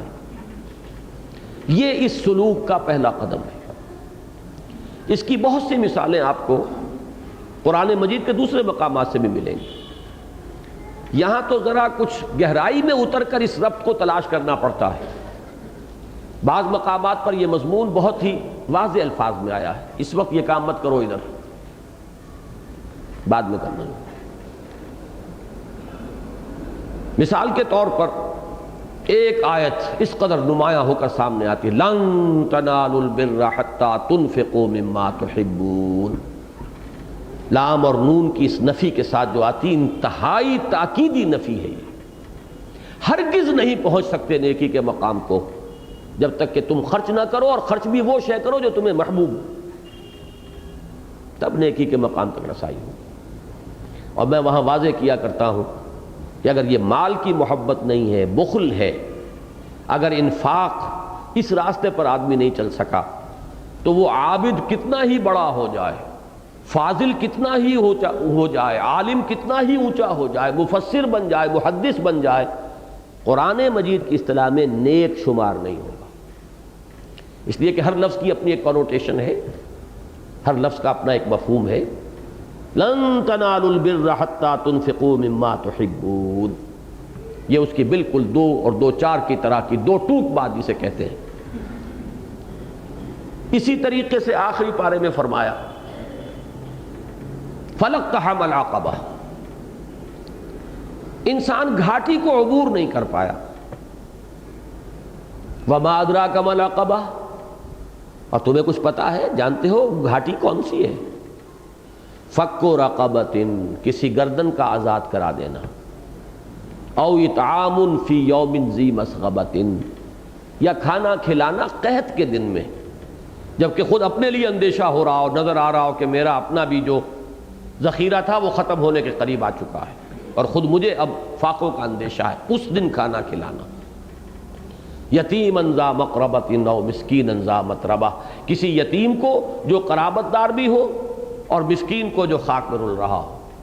اور یہاں لفظ آیا انتہائی اہم، ثم کان من الذین آمنوا وتواصوا بالصبر وتواصوا بالمرحمہ، پھر وہ شامل ہو ان لوگوں میں جو ایمان لائے اور جنہوں نے ایک دوسرے کو وصیت کی، مرحمہ کی اور صبر کی۔ یہ ثم کا لفظ وہاں بہت اہم ہے، اسی کو یہاں پر میں عرض کروں گا کہ یہاں محذوف سمجھیے، اس لیے کہ اس آیت اور اگلی آیت کا ربط جو ہے وہ بالکل نہیں سمجھ میں آتا اگر یہ لفظ ثم کو یہاں محذوف نہیں مانیں گے، کہ اس گھاٹی میں سے، اس باٹل نیک میں سے انسان گزر جائے پھر ایمان کا اگر بیج پڑے گا دل میں تو کھیتی لہلہائے گی، اور اگر یہ بخل کی کثافت اور نجاست دل کے اندر جوں کی تو رہی تو اگر بیج پڑ بھی گیا تو نفاق وجود میں آئے گا، وہ ایمان کی کھیتی نہیں لہلہا سکتی۔ اس لیے کہ اصل فیصلہ کن شے یہ ہے، اس نجاست سے دل کو صاف کرنا۔ اسی طریقے سے سورۃ اللیل میں آپ کو معلوم ہے کہ دو کردار ایک دوسرے کے مقابل میں لائے گئے، اتقا اور اشقا، انتہائی پرہیزگار اور متقی اور انتہائی شقی اور بدبخت۔ اتقا کے تین اوصاف بیان ہوئے، فَأَمَّا مَنْ أَعْطَى وَاتَّقَى وَصَدَّقَ بِالْحُسْنَى، تین شرطیں پوری ہوں گی۔ پہلی کیا؟ اعطاء، دینا، اور بالمقابل تین شرطیں، وَأَمَّا مَنْ بَخِلَ وَاسْتَغْنَى وَكَذَّبَ بِالْحُسْنَى۔ اس اشقا والی جو فہرست ہے اس میں پہلی صفت کیا ہے؟ بخل۔ یہ بالکل مقابلے کی ہے۔ فَأَمَّا مَنْ أَعْطَى وَاتَّقَى وَصَدَّقَ بِالْحُسْنَى فَسَنُيَسِّرُهُ لِلْيُسْرَى وَأَمَّا مَنْ بَخِلَ وَاسْتَغْنَى وَكَذَّبَ بِالْحُسْنَى فَسَنُيَسِّرُهُ لِلْعُسْرَى۔ ایک اتقا کے مقام کی طرف جانے والا راستہ، ایک اشقا کے مقام تک لے جانے والا راستہ۔ ایک کا پہلا قدم اعطاء ہے، سخاوت ہے، جود ہے، انسانی ہمدردی ہے۔ دوسرے کا پہلا قدم بخل ہے، مال کی محبت ہے، شح ہے۔ وَمَنْ يُوقَ شُحَّ نَفْسِهِ فَأُولَٰئِكَ هُمُ الْمُفْلِحُونَ۔ جو اپنے جی کے اس شح اور لالچ سے بچا لیا گیا وہی فلاح پانے والا ہے۔ میں اس کے لیے ایک اور لفظ استعمال کیا کرتا ہوں، بریک۔ گاڑی کو بریک لگی ہوئی ہے، آپ دبا رہے ہیں ایکسلریٹر کو، انجن پھڑپھڑائے گا، گاڑی تو نہیں ہلے گی، انجن بند ہو جائے گا۔ انرجی تھی، اگر وہ بریک کھلا ہوتا تو گاڑی دوڑتی، لیکن بریک لگا ہوا ہے۔ یہ انسان کے اندر باطنی بریک ہے، مال کی محبت جو اس کے اندر، اس کے دل میں ہے۔ ایمان زور لگا رہا ہے لیکن وہ بریک لگا ہوا ہے، وہ صرف یہ کہ ناکنگ کر کے اور انجن پھڑپھڑا کر وہاں پہ رک جائے گا، نتیجہ خیز نہیں ہوگا معاملہ ایمان کا۔ ایمان کے بیج ضائع ہو جائیں گے، کھیتی نہیں لہلہائے گی اگر دل میں مال کی محبت اور دنیا کی محبت کے جراثیم موجود ہیں اور وہ نجاست اور کثافت صاف نہیں ہے۔ یہ ربط اور تعلق ہے۔ ان المصدقین والمصدقات واقرضوا اللہ قرضا حسنا، یقیناً صدقہ دینے والے مرد اور صدقہ دینے والی عورتیں اور جو قرض دیں اللہ کو قرض حسنا، یضاعف لہم، یہ مضمون پہلے بھی آ چکا ہے، من ذا الذی یقرض اللہ قرضا حسنا فیضاعفہ لہ ولہ اجر کریم۔ اللہ کا یہ قرض حسنہ عجیب ہے۔ دنیا کا قرض حسنہ وہ ہے کہ جس میں اضافہ اگر آپ نے کچھ لے لیا تو وہ سود ہو گیا، قرض حسنہ نہیں رہا، وہ ربا ہو گیا۔ اللہ کا یہ قرض حسنہ یہ بڑھوتری ہوتی رہے گی، اضافہ ہوتا رہے گا، دگنا چوگنا ہوتا رہے گا، 700 گنا ہوگا، بلکہ یہ کچھ بھی نہیں۔ ایک دانے کے جیسے کہ سورہ بقرہ میں مثال دی گئی ہے کہ 7 اس سے سٹے کہیں گے کیا اسے جی بالے، اور ان میں سے ہر ایک میں 100 دانے، فی کل سنبلۃ مئۃ حبۃ، 700 ہوگی، تو بڑھتا رہے گا، ضعفا مضاعفہ۔ اور مزید یہ جو کچھ دیا تھا وہ بڑھی چڑھی حالت میں ملے گا واپس، مزید اجر کریم، وَلَهُ أَجْرٌ کریم، مزید اللہ کی طرف سے۔ یہ جو ہمت کی، مال اللہ کی راہ میں صرف کیا، جو مال دیا تھا وہ تو بڑھا چڑھا مل ہی جائے گا، یہ جو ہمت کی ہے اس ہمت کا اجر اور ثواب ملے گا، بڑا ہی باعزت اجر و ثواب۔ یہ بھی میں پہلے بیان کر چکا ہوں، اس وقت صرف تازہ کر لینے کی ضرورت ہے کہ اللہ کی رضا جوئی کے لیے مال خرچ کرنے کی 2 مدیں ہیں، ان کو علیحدہ علیحدہ آئیڈینٹیفائی کر لینا چاہیے۔ ایک مد ہے غرباء، یتامہ، مساکین، بیواؤں، مسافروں، حاجت مندوں کی مد، جس کے لیے میں نے آیت آپ کو ابھی سنائی، وَآتَ الْمَالَ عَلَىٰ حُبِّهِ ذَوِي الْقُرْبَىٰ وَالْيَتَامَىٰ وَالْمَسَاكِينَ وَابْنَ السَّبِيلِ وَالسَّائِلِينَ وَفِي الرِّقَابِ۔ دوسری مد ہے اللہ کے دین کے لیے، اللہ کے دین کی نشر و اشاعت، اس کے پیغام کو پھیلانا، اس کے غلبے کی جد و جہد کے لیے مال خرچ کرنا. ہر تحریک کو ضرورت ہوتی ہے پیسے کی. جہاد کا لفظ جہاں آیا قرآن میں اس کے ساتھ جہاد بالمال، جہاد بالنفس. جاہدوا فی سبیل اللہ باموالکم وانفسکم. جہاد کرو اللہ کی راہ میں اپنے مالوں کے ساتھ بھی، اپنی جانوں کے ساتھ بھی. کسی بھی مقصد کے لیے جان اور مال دونوں کو کھپانا پڑتا ہے. اپنی صلاحیتیں، قوتیں، اوقات اور اپنا مال اور جو بھی اسباب و ذرائع اللہ نے دیے ہیں دنیا میں. ایک بہت بڑا ایسٹ جو ہے انسان کا اس کی اولاد بھی ہے، اس کو بھی لگائے اور وقف کرے اسی مقصد کے لیے اگر مخلص ہے اپنے مقصد میں. ورنہ بہت سے لوگوں کے ہاں آپ کو یہ بات نظر آئے گی کہ بڑا یہ اندر ان کے ایک عجیب چور دروازہ خود لگے ہوئے ہیں دین کے کام میں، لیکن اولاد کو بالکل دوسرے راستے پر ڈال دیا ہے کہ ہم نے تو بہرحال اپنی زندگی جیسے بھی ہے ضائع کر لی. اصل میں دل میں ان کے یہ ہوتا ہے اور اب ہم اور کچھ کام کر نہیں سکتے، ہم تو اسی کام کے قابل رہ گئے. لیکن تم بہرحال کوئی اور راستہ دیکھو. اور یہ میں عرض کیا کرتا ہوں، کسی پر اس وقت طنز نہیں ہے، اصول کی حیثیت سے عرض کر رہا ہوں. کسی شخص کی اصل باطنی شخصیت کو دیکھنا ہو، اس کی باطن کے اوپر نظر ڈالنی ہو تو یہ دیکھو کہ وہ اپنی اولاد کو کیا بنانا چاہ رہا ہے. یہ نہیں کہ وہ کیا کر رہا ہے. وہ کیا کر رہا ہے اس کے بہت سے اسباب ہو سکتے ہیں، لیکن اس کی اپنی امنگ جو ہے اندر کی، اس کا اپنا جذبہ جو ہے، اس کا اپنا ویلیو سٹرکچر، کس چیز کی کیا قدر و قیمت اس کے اندر ہے، اس کا ظہور ہوتا ہے اس کی کوشش میں کہ وہ اولاد کو کیا بنانا چاہ رہا ہے. بنا سکے نہ بنا سکے یہ بات دوسری ہے، لیکن اس کی اپنی کوشش کس رخ کی ہے، وہ ہے اس کا اصل باطن، وہ ہے اس کا اصل ویلیو سٹرکچر جسے آپ کہتے ہیں، اس کی اصل اقدار باطنی. بہرحال اس وقت تو ذکر آ گیا مال اولاد، انما اموالکم واولادکم فتنہ، اسی معنی میں تو کہا یہی دو تو ہیں جن پر تمہیں آزمایا جا رہا ہے، یہی تو کسوٹیاں ہیں جن پر تمہیں رگڑ کر تمہارے اندر کتنا کچھ کھرا ایمان ہے اور کتنا کچھ کھوٹ ہے اس کا امتحان لیا جا رہا ہے. تو یہ اللہ کے دین کے لیے خرچ کرنا، کھپانا، یہ ایک مد، اور غریبوں، مسکینوں، بیواؤں، یتیموں، محتاجوں، مسافروں، سائلوں کے لیے یہ دوسری مد. اور ان دو کے لیے جو اصطلاحات ہیں اس کو ذہن میں رکھیے. پہلی کے لیے عام طور پر آئے گا لفظ صدقہ، اور زکوٰۃ بھی در حقیقت اسی مد کی شے ہے. اگرچہ زکوٰۃ کی بھی 8 مدوں میں سے ایک مد جو ہے وہ فی سبیل اللہ کی ہے، لیکن یہ کہ 7 مدیں جو ہیں اس کی وہ اسی کھاتے کی ہیں، غربا، مساکین، یتامہ، محتاج، ان کے لیے. اور میں نے پچھلی مرتبہ بھی عرض کیا تھا، اس سے پچھلی مرتبہ، کہ یہی وجہ ہے کہ زکوٰۃ کی بجائے لفظ صدقات آیا ہے سورہ توبہ کی اس آیت میں جس میں کہ وہ مدیں بیان ہوئی.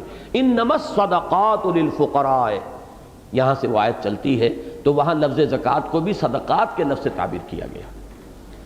تو صدقہ اور زکوٰۃ یہ ہے اس پہلی مد کے لیے اصطلاحات. اور انفاق فی سبیل اللہ یا مجرد انفاق اور اللہ کو قرض حسنہ دینا یہ ہے دوسری مد. اگرچہ یہ انٹر کنورٹیبل ہوں گی، ایک دوسرے کی جگہ پر بھی آ جائیں گی. اگر انسان غریبوں اور یتیموں کو بھی دے رہا ہے لیکن دے رہا ہے خالصتاً لوجہ اللہ، اللہ کی رضا جوئی کے لیے، تو یہ بھی یقیناً اللہ کے ذمہ قرضہ ہے جو اللہ اسے چکائے گا. لیکن یہ کہ اصل میں ان دونوں کے اپنی اپنی جو ہیں مدیں علیحدہ علیحدہ، ان کو سمجھ لیجئے. یہی وجہ ہے کہ یہاں پر اس آیت میں ان دونوں کو جمع کر دیا گیا. ان المصدقین والمصدقات واقرضوا اللہ قرضا حسنا. جہاں تک وہ دل کی نجاست کو دھونے کا تعلق ہے، دونوں کی تاثیر جو ہے وہ اپنی جگہ مسلم ہے. لہذا جو سلوک قرآنی کا معاملہ آیا تو اس میں ان دونوں کو جمع کر دیا گیا. یقیناً صدقہ دینے والے مرد اور صدقہ دینے والی عورتیں، اور جو اللہ کو قرض حسنہ دیں، یضاعف لہم ولہم اجر کریم، ان کے لیے دوہرا کیا جائے گا، بڑھایا جائے گا اور ان کو اجر کریم سے نوازا جائے گا. اب اگلی آخری آیت آ رہی ہے. یہاں ہے جو میں نے عرض کیا تھا کہ اگر سما والی مثال جو میں نے دی ہے آپ کو، فلقتحم العقبہ وما ادراک ما العقبہ فک رقبہ او اطعام فی یوم ذی مسغبہ یتیما ذا مقربہ او مسکینا ذا متربہ ثم کان من الذین آمنوا وتواصوا بالصبر وتواصوا بالمرحمہ. وہی ثم یہاں بھی مقدر مانیے. جب یہ نہیں ہوگا تو بڑے اشکالات پیدا ہو جائیں گے جو بہت سی تفسیروں میں آپ کو نظر آئیں گے. والذین آمنوا باللہ ورسولہ ورسلہ، اور وہ لوگ جو ایمان لائے اللہ پر اور اس کے رسولوں پر، اولئک ھم الصدیقون والشہداء عند ربہم، تو وہ ہیں صدیق اور شہداء اپنے رب کے پاس. اب یہاں ایک اشکال پیدا ہو جاتا ہے اگر تعلق نہ رکھیں، کیا تمام اہل ایمان صدیق ہیں؟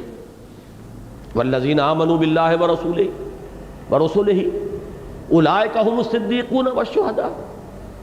ظاہر بات ہے کہ یہ تو بالبداہت بات جو ہے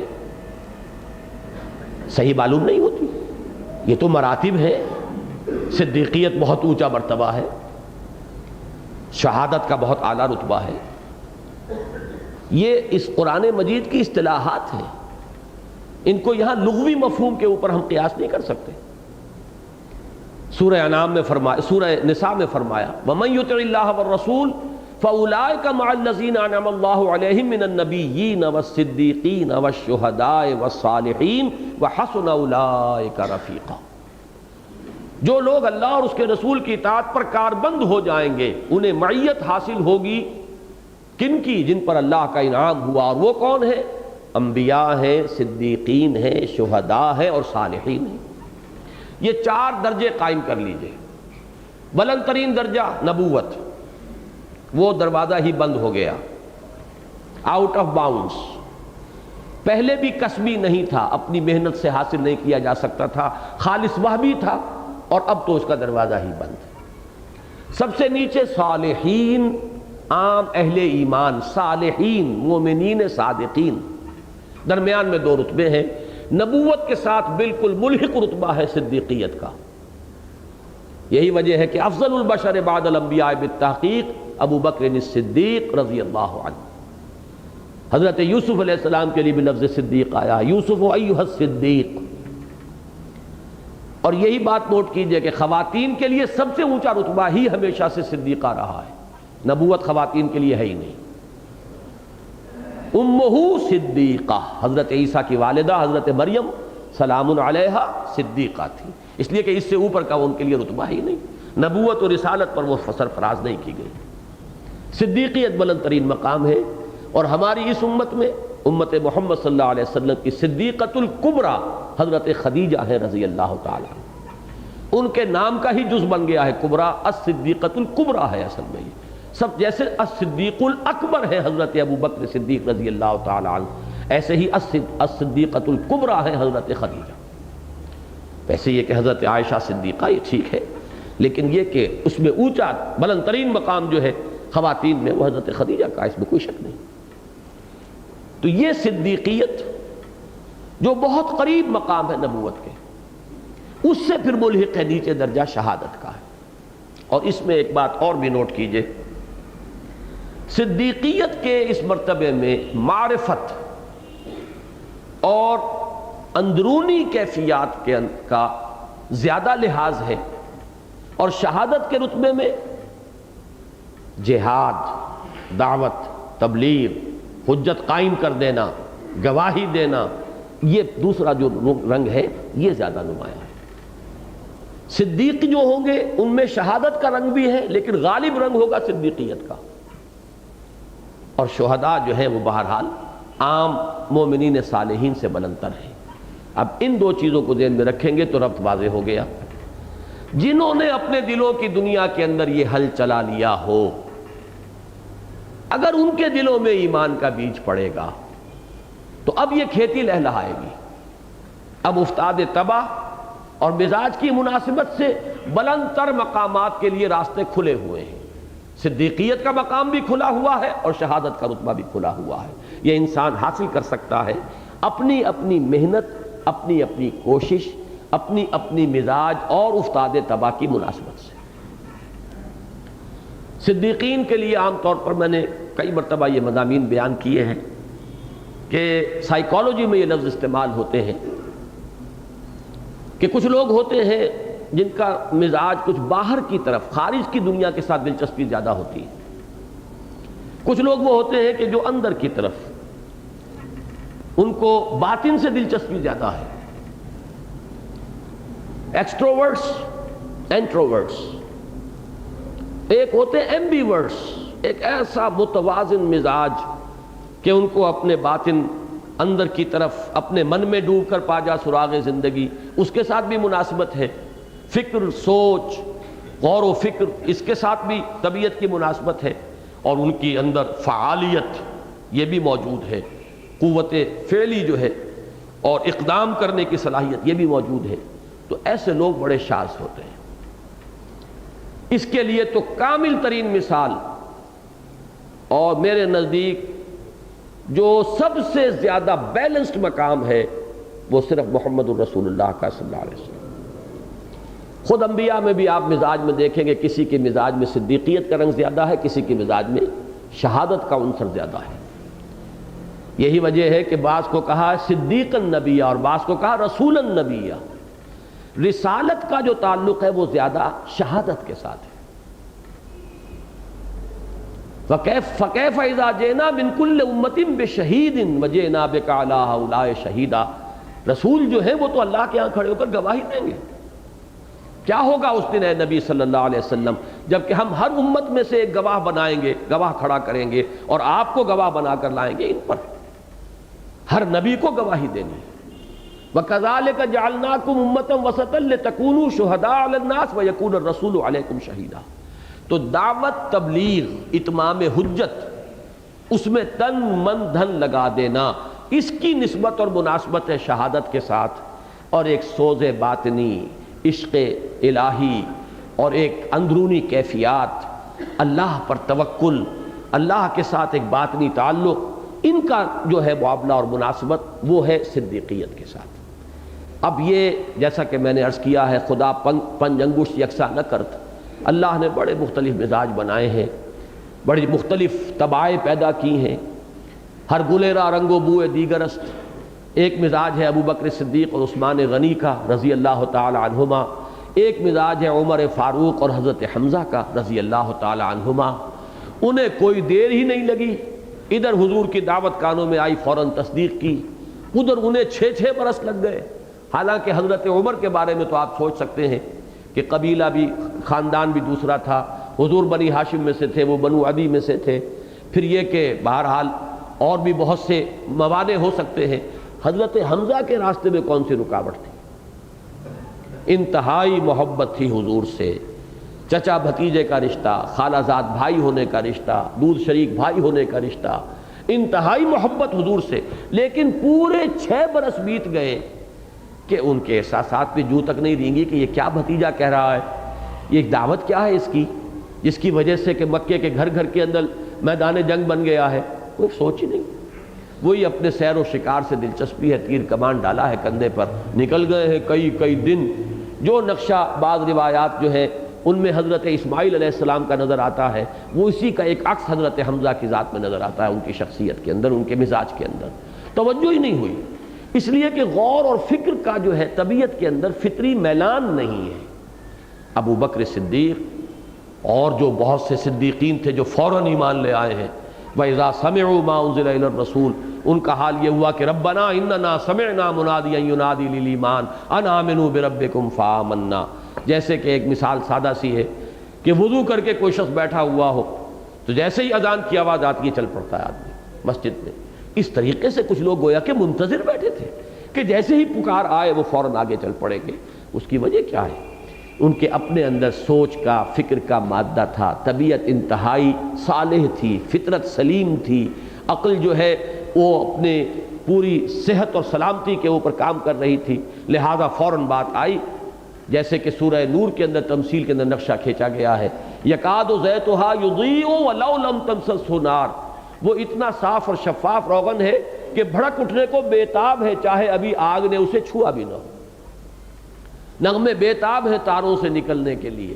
ایک یہ کیفیت ہوتی ہے، ایک یہ کہ کچھ ہے اوپر زنگ ہے، گردہ ہے، ہٹانا پڑے گا، کچھ صاف کرنا پڑے گا، کچھ محنت کرنی ہوگی، وہ بات سمجھانی ہوگی، پھر رفتہ رفتہ سمجھ میں آ جائے گی۔ لیکن ایسے لوگوں میں کثیر تعداد ایسوں کی ہوتی ہے جس کے بارے میں حضرت مسیح نے فرمایا کہ بہت سے ایسے ہیں جو بعد میں آتے ہیں لیکن پہلوں سے کہیں آگے نکل جاتے ہیں، اس لیے کہ ان میں قوت فعالی جو ہے وہ بہت ہوتی ہے، طاقت ہے، قوت ہے، چونکہ وہ مزاج ہی اس طرح کا ہے جیسے کہ جس کی عمدہ ترین مثال حضرت عمر ہے رضی اللہ تعالیٰ عنہ۔ ایمان لانے میں 6 برس لگ گئے ہیں، لائے بھی ہیں تو جذباتی اپیل سے ایمان لائے ہیں، کوئی سوچ سمجھ کر غور و فکر والی بات جو تھی وہ نہیں تھی، بلکہ یہ کہ دیکھا بہن کا معاملہ صنف نازک ہے اور کوہ ہمالیہ کی طرح کھڑی ہوئی ہے کہ عمر چاہے ہلاک کر دو ہم اب اس دین کو ہاتھ سے دینے والے نہیں ہیں۔ ایک دم آدمی سوچ میں پڑ گیا، بات کیا ہے؟ یہ جذباتی اپیل ہے۔ حضرت حمزہ کے بھی ایمان لانے میں اصل شے جذباتی اپیل تھی کہ لونڈی نے کہا ہے کہ آج تو ابو جہل نے آپ کے بھتیجے کے ساتھ بہت ہی برا سلوک کیا ہے، بس وہ محبت جو اندر تھی وہ سوئی ہوئی تھی، جاگ اٹھی، آئے ہیں اور سیدھے جا کے اس سے للکارا ہے اور کمان دے کر ماری ہے، سر پھاڑ دیا ابو جہل کا، اور کہا یہ ہے کہ آئندہ اگر ایسی حرکت کی تو مجھ سے برا نہیں ہوگا، اور ایسے ہی فوراً اچھا ٹھیک ہے میں اس پر ایمان لایا، آؤ میدان میں مقابلہ کرو۔ یہ انداز ہے حضرت حمزہ کا۔ تو یہ صدیقین اور شہداء یہاں پر ایسے سرسری طور پر گزر جانے والی بات نہیں ہے۔ اور یہ آیت یہاں کیوں آئی؟ ان والذین آمنوا باللہ ورسولہ، یہاں صرف واو سے اس حقیقت کو نمایاں کیا گیا ہے جو سورہ بلد کے اس مقام میں لفظ ثم سے آیا ہے۔ یہ مغالطہ نہ ہو کہ یہ صرف نئے اہل ایمان کا معاملہ ہو سکتا ہے۔ جو تقریریں میں کر رہا ہوں آج کل حقیقت ایمان پر مسجد دارالسلام میں، میں بار بار میں نے یہ بات واضح کی ہے، پہلے سے ایک شخص مسلمان پیدا ہوا ہے، ایک تقلیدی ایمان تو اس میں ہے، ایک تقلیدی اور غیر شعوری مانتا ہے۔ فرض کیجئے ایک شخص بچپن سے نماز بھی پڑھ رہا ہے، آخر یہ نمازیں کہیں اکارت تو نہیں گئی، اس کا کوئی نہ کوئی عکس اس کے باطن میں پڑا ہے، لیکن یہ ابھی غیر شعوری اور تقلیدی ایمان ہے۔ ایک وقت آتا ہے کہ وہ جاگتا ہے اور شعور کے ساتھ ایمان لاتا ہے۔ یہ شعور کے ساتھ ایمان لانا اور پھر ایک فیصلہ کرنا کہ اب ہر چہ باد آباد ماں کشتی درا بنداختیم، اب میں نے اللہ کو مانا ہے تو ایسے مانوں گا جیسے ماننے کا حق ہے، اب میں نے رسول کو مانا ہے تو ایسے مانوں گا جیسے کہ رسول کو ماننے کا حق ہے۔ یہ جو شعوری ایمان ہوتا ہے، اس کے ضمن میں یہ بات سمجھ لیجئے، اگر اس وقت بھول چوک ہو گئی اور مال کی محبت کی کثافت اور نجاست کو دل سے نہیں نکالا تو بھی گاڑی نوکنگ کرے گی، بریک لگا رہے گا، آگے نہیں چل سکے گا۔ اس کے لیے بھی لازم ہے کہ اب سلوک قرآنی کی اس پہلی شرط لازم کو پورا کیا جائے، مال کو دیا جائے، خرچ کیا جائے، لگایا جائے اللہ کی راہ میں۔ اس سے اصل میں وہ کثافت جو ہے اندر کی صاف ہوگی کہ اب پھر ایمان کی کھیتی جو ہے لہلہائے گی، اس لیے کہ نجاست جو ہے وہ نکل چکی ہے، زمین کی تطہیر ہو چکی ہے، اب اس میں ایمان کا بیج پڑے گا۔ ثم کان من الذین آمنوا وتواصوا بالصبر وتواصوا بالمرحمہ، یہ ربط ہے اس کا۔ ان المصدقین والمصدقات واقرضوا اللہ قرضا حسنا یضاعف لهم وَلَهُمْ أَجْرٌ كَرِيمٌ وَالَّذِينَ آمَنُوا بِاللَّهِ وَرُسُلِهِ أُولَٰئِكَ هُمُ الصِّدِّيقُونَ وَالشُّهَدَاءُ عِندَ رَبِّهِمْ۔ اس آیت کے بارے میں تو یہ چاہتا ہوں کہ آپ اس درس کے ساتھ ساتھ اللہ تعالیٰ آپ کو توفیق دے، آپ کچھ تفاسیر دیکھیے، اسی میں پھر تقابل آپ کر سکیں گے کہ کیا کیا باتیں وہاں آئی ہیں، یہاں کیا چیز کس بات کی طرف توجہ دلائی گئی ہے۔ ایک یہاں پر اور بھی کافی اختلاف والی بات رہی ہے، بعض حضرات کے نزدیک صدیقون پر جملہ ختم ہو جاتا ہے، والذین آمنوا باللہ ورسلہ اولئک ھم الصدیقون، جملہ ختم، آگے نیا جملہ شروع ہو رہا ہے، والشہداء عند ربہم۔ اب یہ شہداء جو ہے یہاں پر پھر مبتدا بنے گا، اور یا تو اس کی خبر ہوگی عند ربہم، اور یا یہ صفت بنے گا اور شہداء موصوف، اور لہم اجرہم و نورہم یہ خبر بنے گی۔ اور ایک رائے یہ ہے کہ یہ ایک ہی جملہ ہے، میں پوری طرح جازم ہوں اس رائے پر کہ یہ ایک ہی جملہ ہے، اور اس کا اصل تعلق سابق والی آیت سے کیا ہے کہ جو لوگ اس صدقے اور اللہ کو قرض حسنہ دے کر اپنے دلوں کے اندر حل چلا چکے ہوں گے، اس کی کثافتوں کو نکال چکے ہوں گے، وہ جب شعوری طور پر ایمان لائیں گے، ایک دلی ذہن اور قلب کے فیصلے کے ساتھ اللہ پر اور اس کے رسولوں پر، اب ان کے لیے مراتب عالیہ کھلے ہیں، ترقی کے راستے ان کے لیے کھلے ہیں، وہ بریک کھل چکا ہے، اس باٹل نیک میں سے وہ گزر آئے ہیں۔ اب یہ معاملہ ہوگا افتاد طبع کے اعتبار سے، کسی کے مزاج میں دروں بینی زیادہ ہے، کسی کے مزاج کے اندر خارج سے دلچسپی زیادہ ہے، کوئی ایکسٹروورٹ زیادہ ہے، کوئی انٹروورٹ زیادہ ہے، کسی کے اندر قوت فعلی زیادہ ہے، کسی کی قواعد فکریہ زیادہ ہیں، تو اپنے اپنے استاد تباہ کے اعتبار سے اب صدیقیت اور شہادت کے مقامات تک رسائی حاصل ہو جائے گی۔ یہ ہے اس آیت کا اور بالکل ایک جملے کی حیثیت سے مفہوم، اور ان چاروں آیات کے ساتھ اس کا جڑ کر جو تعلق چلا آ رہا ہے، اسی لیے میں نے ان چاروں کے لیے ایک عنوان معین کیا، اور وہ ہے سلوک قرآنی۔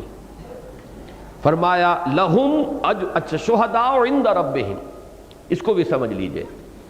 دعوت اور تبلیغ کے نتیجے میں دنیا میں اتمام حجت ہوتی ہے۔ رسول اپنی دعوت کے نتیجے میں حجت قائم کر دیتا ہے اپنی امت پر، جیسے کہ حضور صلی اللہ علیہ وسلم نے حجۃ الوداع میں گواہی لے لی، الا هل بلغت، اور پورے مجمع نے گواہی دی، انا نشهد انک قد بلغت وادیت ونصحت۔ اب اس کا ظہور ہوگا قیامت کے دن کہ ہر امت پر اس کا رسول کھڑا ہو کر گواہی دے گا، پروزیکیوشن وٹنس کی حیثیت سے، سرکاری گواہ کی حیثیت سے، کہ اللہ تیرا پیغام، تیری وحی، تیرا دین جو مجھ تک آیا تھا میں نے پہنچا دیا تھا بلا کم و کاست۔ میں نے ان کی مخالفتوں کی پرواہ نہیں کی، ان کے استہزاء کی پرواہ نہیں کی، ان کی ایذا کی پرواہ نہیں کی، انہوں نے جو بھی کچھ میرے ساتھ کیا جھیلا اور برداشت کیا، تیرا پیغام پہنچا دیا۔ اب یہ ذمہ دار ہے، یہ اکاؤنٹیبل ہے، یہ جواب دہ ہے، یہ رسپانسبل ہے۔ اس اعتبار سے اس شہادت کو میں کہتا ہوں یہ پروزیکیوشن وٹنس ہے، سرکاری گواہ ہے جو اللہ کی عدالت میں کھڑا ہوگا۔ اور یہی گواہی دیں گے کون؟ اب رسول صلی اللہ علیہ وسلم کے انتقال کے بعد اس امت کو یہی کام کرنا ہے۔ اس امت میں سے جو لوگ یہ حجت قائم کریں گے لوگوں کے اوپر، مسلسل نسلاً بعد نسلن، پوری نوع انسانی تک اس دین کو پہنچانے کی ذمہ داری چونکہ اس امت پر ڈالی گئی ہے، لہذا یہ شہداء علی الناس ہے۔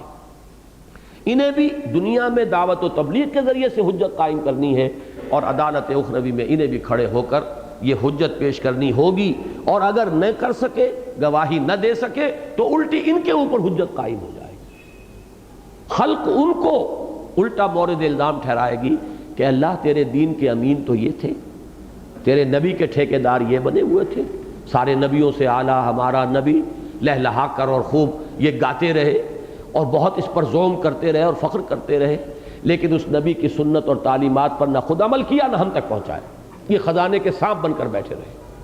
یہی لفظ ابھی حال ہی میں آئے تھے، شیخ احمد دیدات انہوں نے کراچی کی تقریر میں استعمال کیا یہ لفظ، اور صحیح استعمال کیا، کہ اس وقت امت سانپ بن کر خزانے پر بیٹھی ہوئی، نہ اس خزانے سے وہ سانپ خود استفادہ کر سکتا ہے اور نہ وہ دوسرے کو قریب پھٹکنے دیتا ہے۔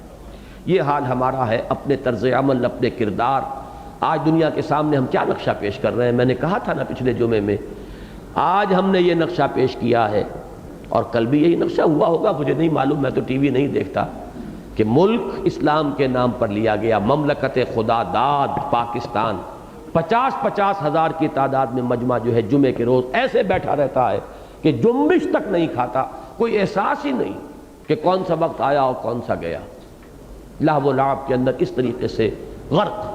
تو یہ شہادت ہے جو ہم دے رہے ہیں کہ ہمارے نزدیک کوئی اہمیت نہیں جمعے کی اور جمعے کی نماز کی۔ کہتا رہے قرآن، اذا نودی للصلاة من یوم الجمعۃ فاسعوا الی ذکر اللہ وذروا البیع، ہمیں کوئی اہمیت نہیں، یہ گواہی ہے جو عمل سے دے رہے ہیں۔ تو یہاں در حقیقت والشہداء عند ربہم، اپنے رب کے پاس گواہی دینے والے ہوں گے۔ یہ گواہی بالفعل دنیا میں ہے دعوت و تبلیغ کے ذریعے، اور پھر عدالت اخروی میں گواہی دینی ہوگی، گویا کہ اللہ تعالیٰ کی طرف سے سرکاری گواہ کی حیثیت میں کھڑے ہو کر کہ پروردگار، رسول یہ کہیں گے کہ تیرا دین ہمارے پاس آیا، ہم نے پہنچا دیا۔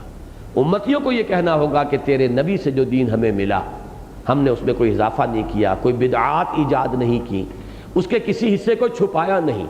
وَمَنْ أَظْلَمُ مِمَّنْ كَتَمَ شَهَادَةً عِنْدَهُ مِنَ اللَّهِ وَمَا اللَّهُ بِغَافِلٍ عَمَّا تَعْمَلُونَ۔ اور اس شخص سے بڑھ کر ظالم کون ہوگا کہ جس کے پاس اللہ کی طرف سے کوئی گواہی ہو اور وہ اسے چھپا لے۔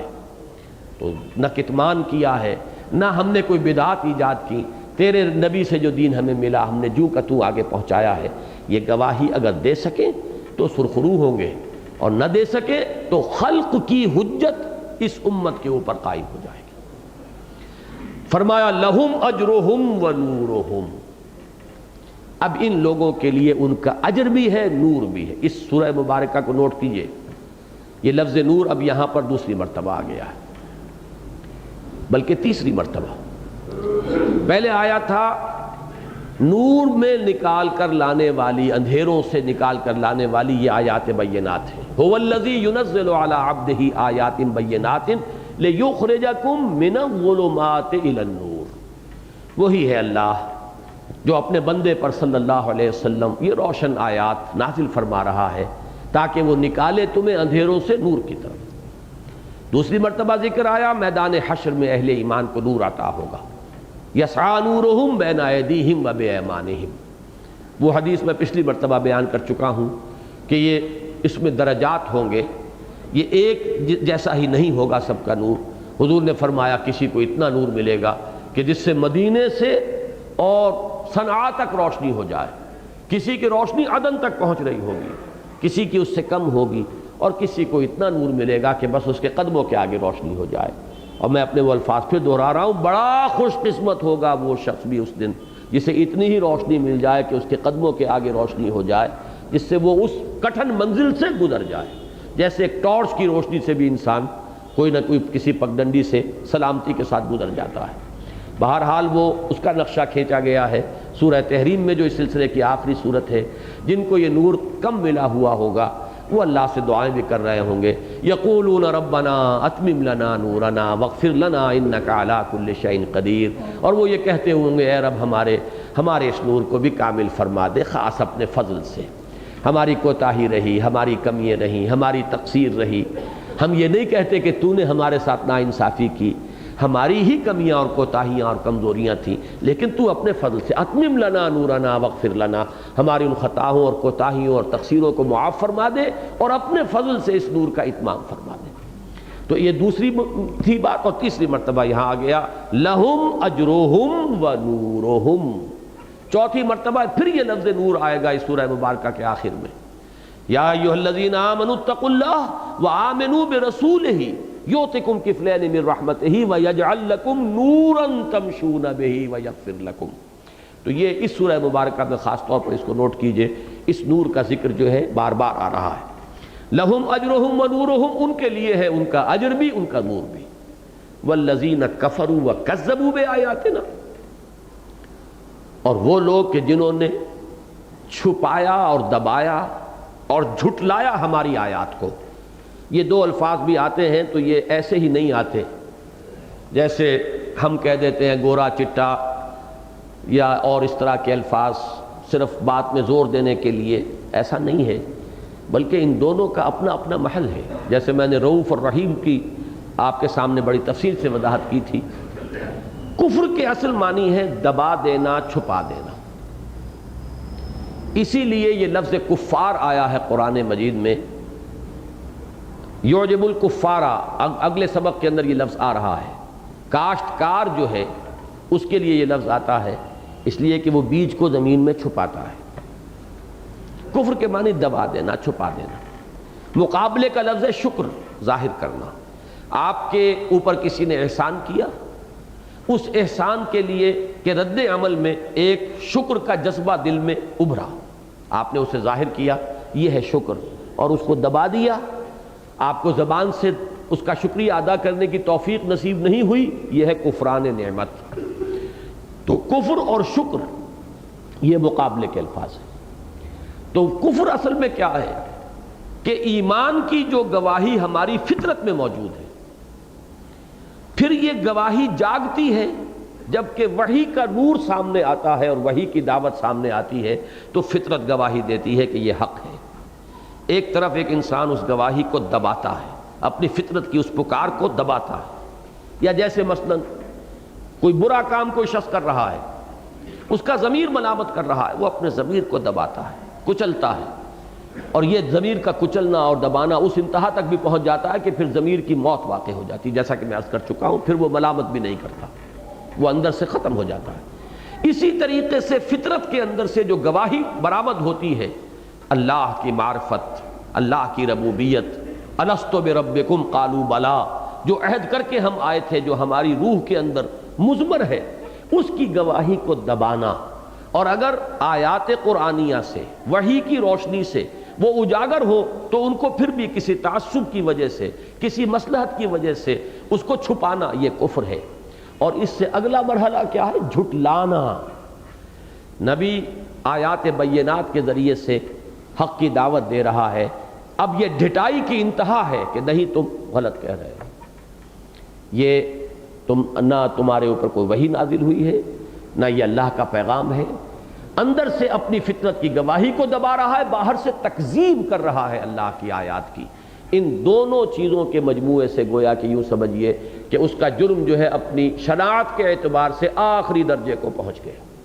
والذین کفروا وکذبوا بآیاتنا، اور وہ جنہوں نے اپنی فطرت کی گواہیوں کو، اندرونی آواز کو، میں ایک لفظ یاد آیا ہے مجھے، اگرچہ اس شخص کا لفظ ہے کہ جس کے بارے میں ہم میں سے اکثر کی رائے اچھی نہیں ہوگی، لیکن لفظ بڑا مناسب ہے، مائی انر وائس۔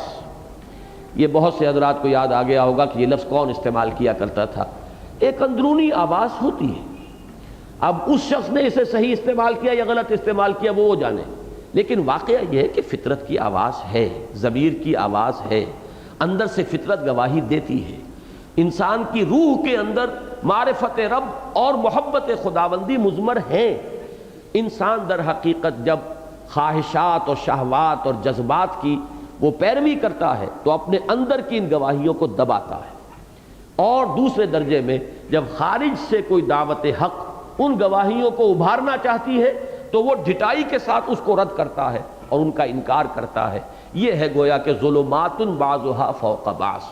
جب اندر کی فطرت کی آواز کے ساتھ باہر کی طرف سے جو اس کی توثیق کے لیے دعوت آئی اس کو بھی قبول کر لیا، یہ ہے نور علی نور یہدی اللہ لنورہ من یشاء ویضرب اللہ الامثال للناس واللہ بکل شیء علیم۔ اور وہ کیفیت، اندر کی آواز کو دبایا، باہر کی دعوت کو رد کیا اور جھٹلایا، یہ دو طرفہ کام ہے، ظلمات بعضها فوق بعض۔ تو فرمایا والذین کفروا وکذبوا بآیاتنا، اور وہ لوگ کہ جو چھپائیں گے، دبائیں گے اور جھٹلائیں گے ہماری آیات کو، اولئک اصحاب الجحیم، وہ جہنمی ہوں گے، وہ اس کے اندر ہمیشہ ہمیش رہیں گے۔ یہ 4 آیات تھیں جو آج ہم چاہتے تھے کہ ہم ان کا مطالعہ مکمل کر لیں۔ میں دوبارہ عرض کر رہا ہوں کہ ان کے لیے مناسب ترین اور موضوع ترین عنوان ہے سلوک قرآنی، اس لیے کہ اس کے ہدف بھی معین ہو گئے، اس لیے کہ کوئی شخص بھی اب نبوت کا تو کوئی اپنے اندر جو ہے امنگ نہ رکھے، وہ تو گیا، بلکہ پہلے بھی جیسا کہ میں نے عرض کیا وہ کسبی شے نہیں تھی، وہ وہبی ایک مقام اور مرتبہ تھا۔ محمد الرسول اللہ کے بعد اس کا دروازہ بند ہو چکا، البتہ صدیقیت اور شہادت کے مقامات بلند موجود ہیں، اپنی اپنی ہمت ہے، اپنی اپنی کوشش ہے، اپنی اپنی مناسبت تباہ کے اعتبار سے یہ راستہ یا وہ راستہ کھلا ہوا ہے۔ اس میں اصل شے کیا ہے؟ سلوک قرآنی کے لیے پہلا قدم ان المصدقین والمصدقات واقرضوا اللہ قرضا حسنا، دونوں کو جمع کیجیے گا انفاق۔ اب اس لفظ کو جیسا کہ میں نے پہلے کہا تھا پھر ذہن میں جوڑ لیجئے، نفاق کا علاج انفاق ہے۔ نفاق ایک مرض ہے، ایک بیماری ہے، اس کا علاج ہوگا انفاق سے۔ اگرچہ حروف اصلیہ ایک ہی ہیں لیکن معنی میں زمین و آسمان کا فرق ہے۔ نفاق بنا ہے نافقہ اور نفق، اس سے نفق سرنگ کو کہتے ہیں جس کے 2 منہ، نافقہ وہ گوہ کا بل ہے، اس کے بھی 2 دروازے ہوتے ہیں۔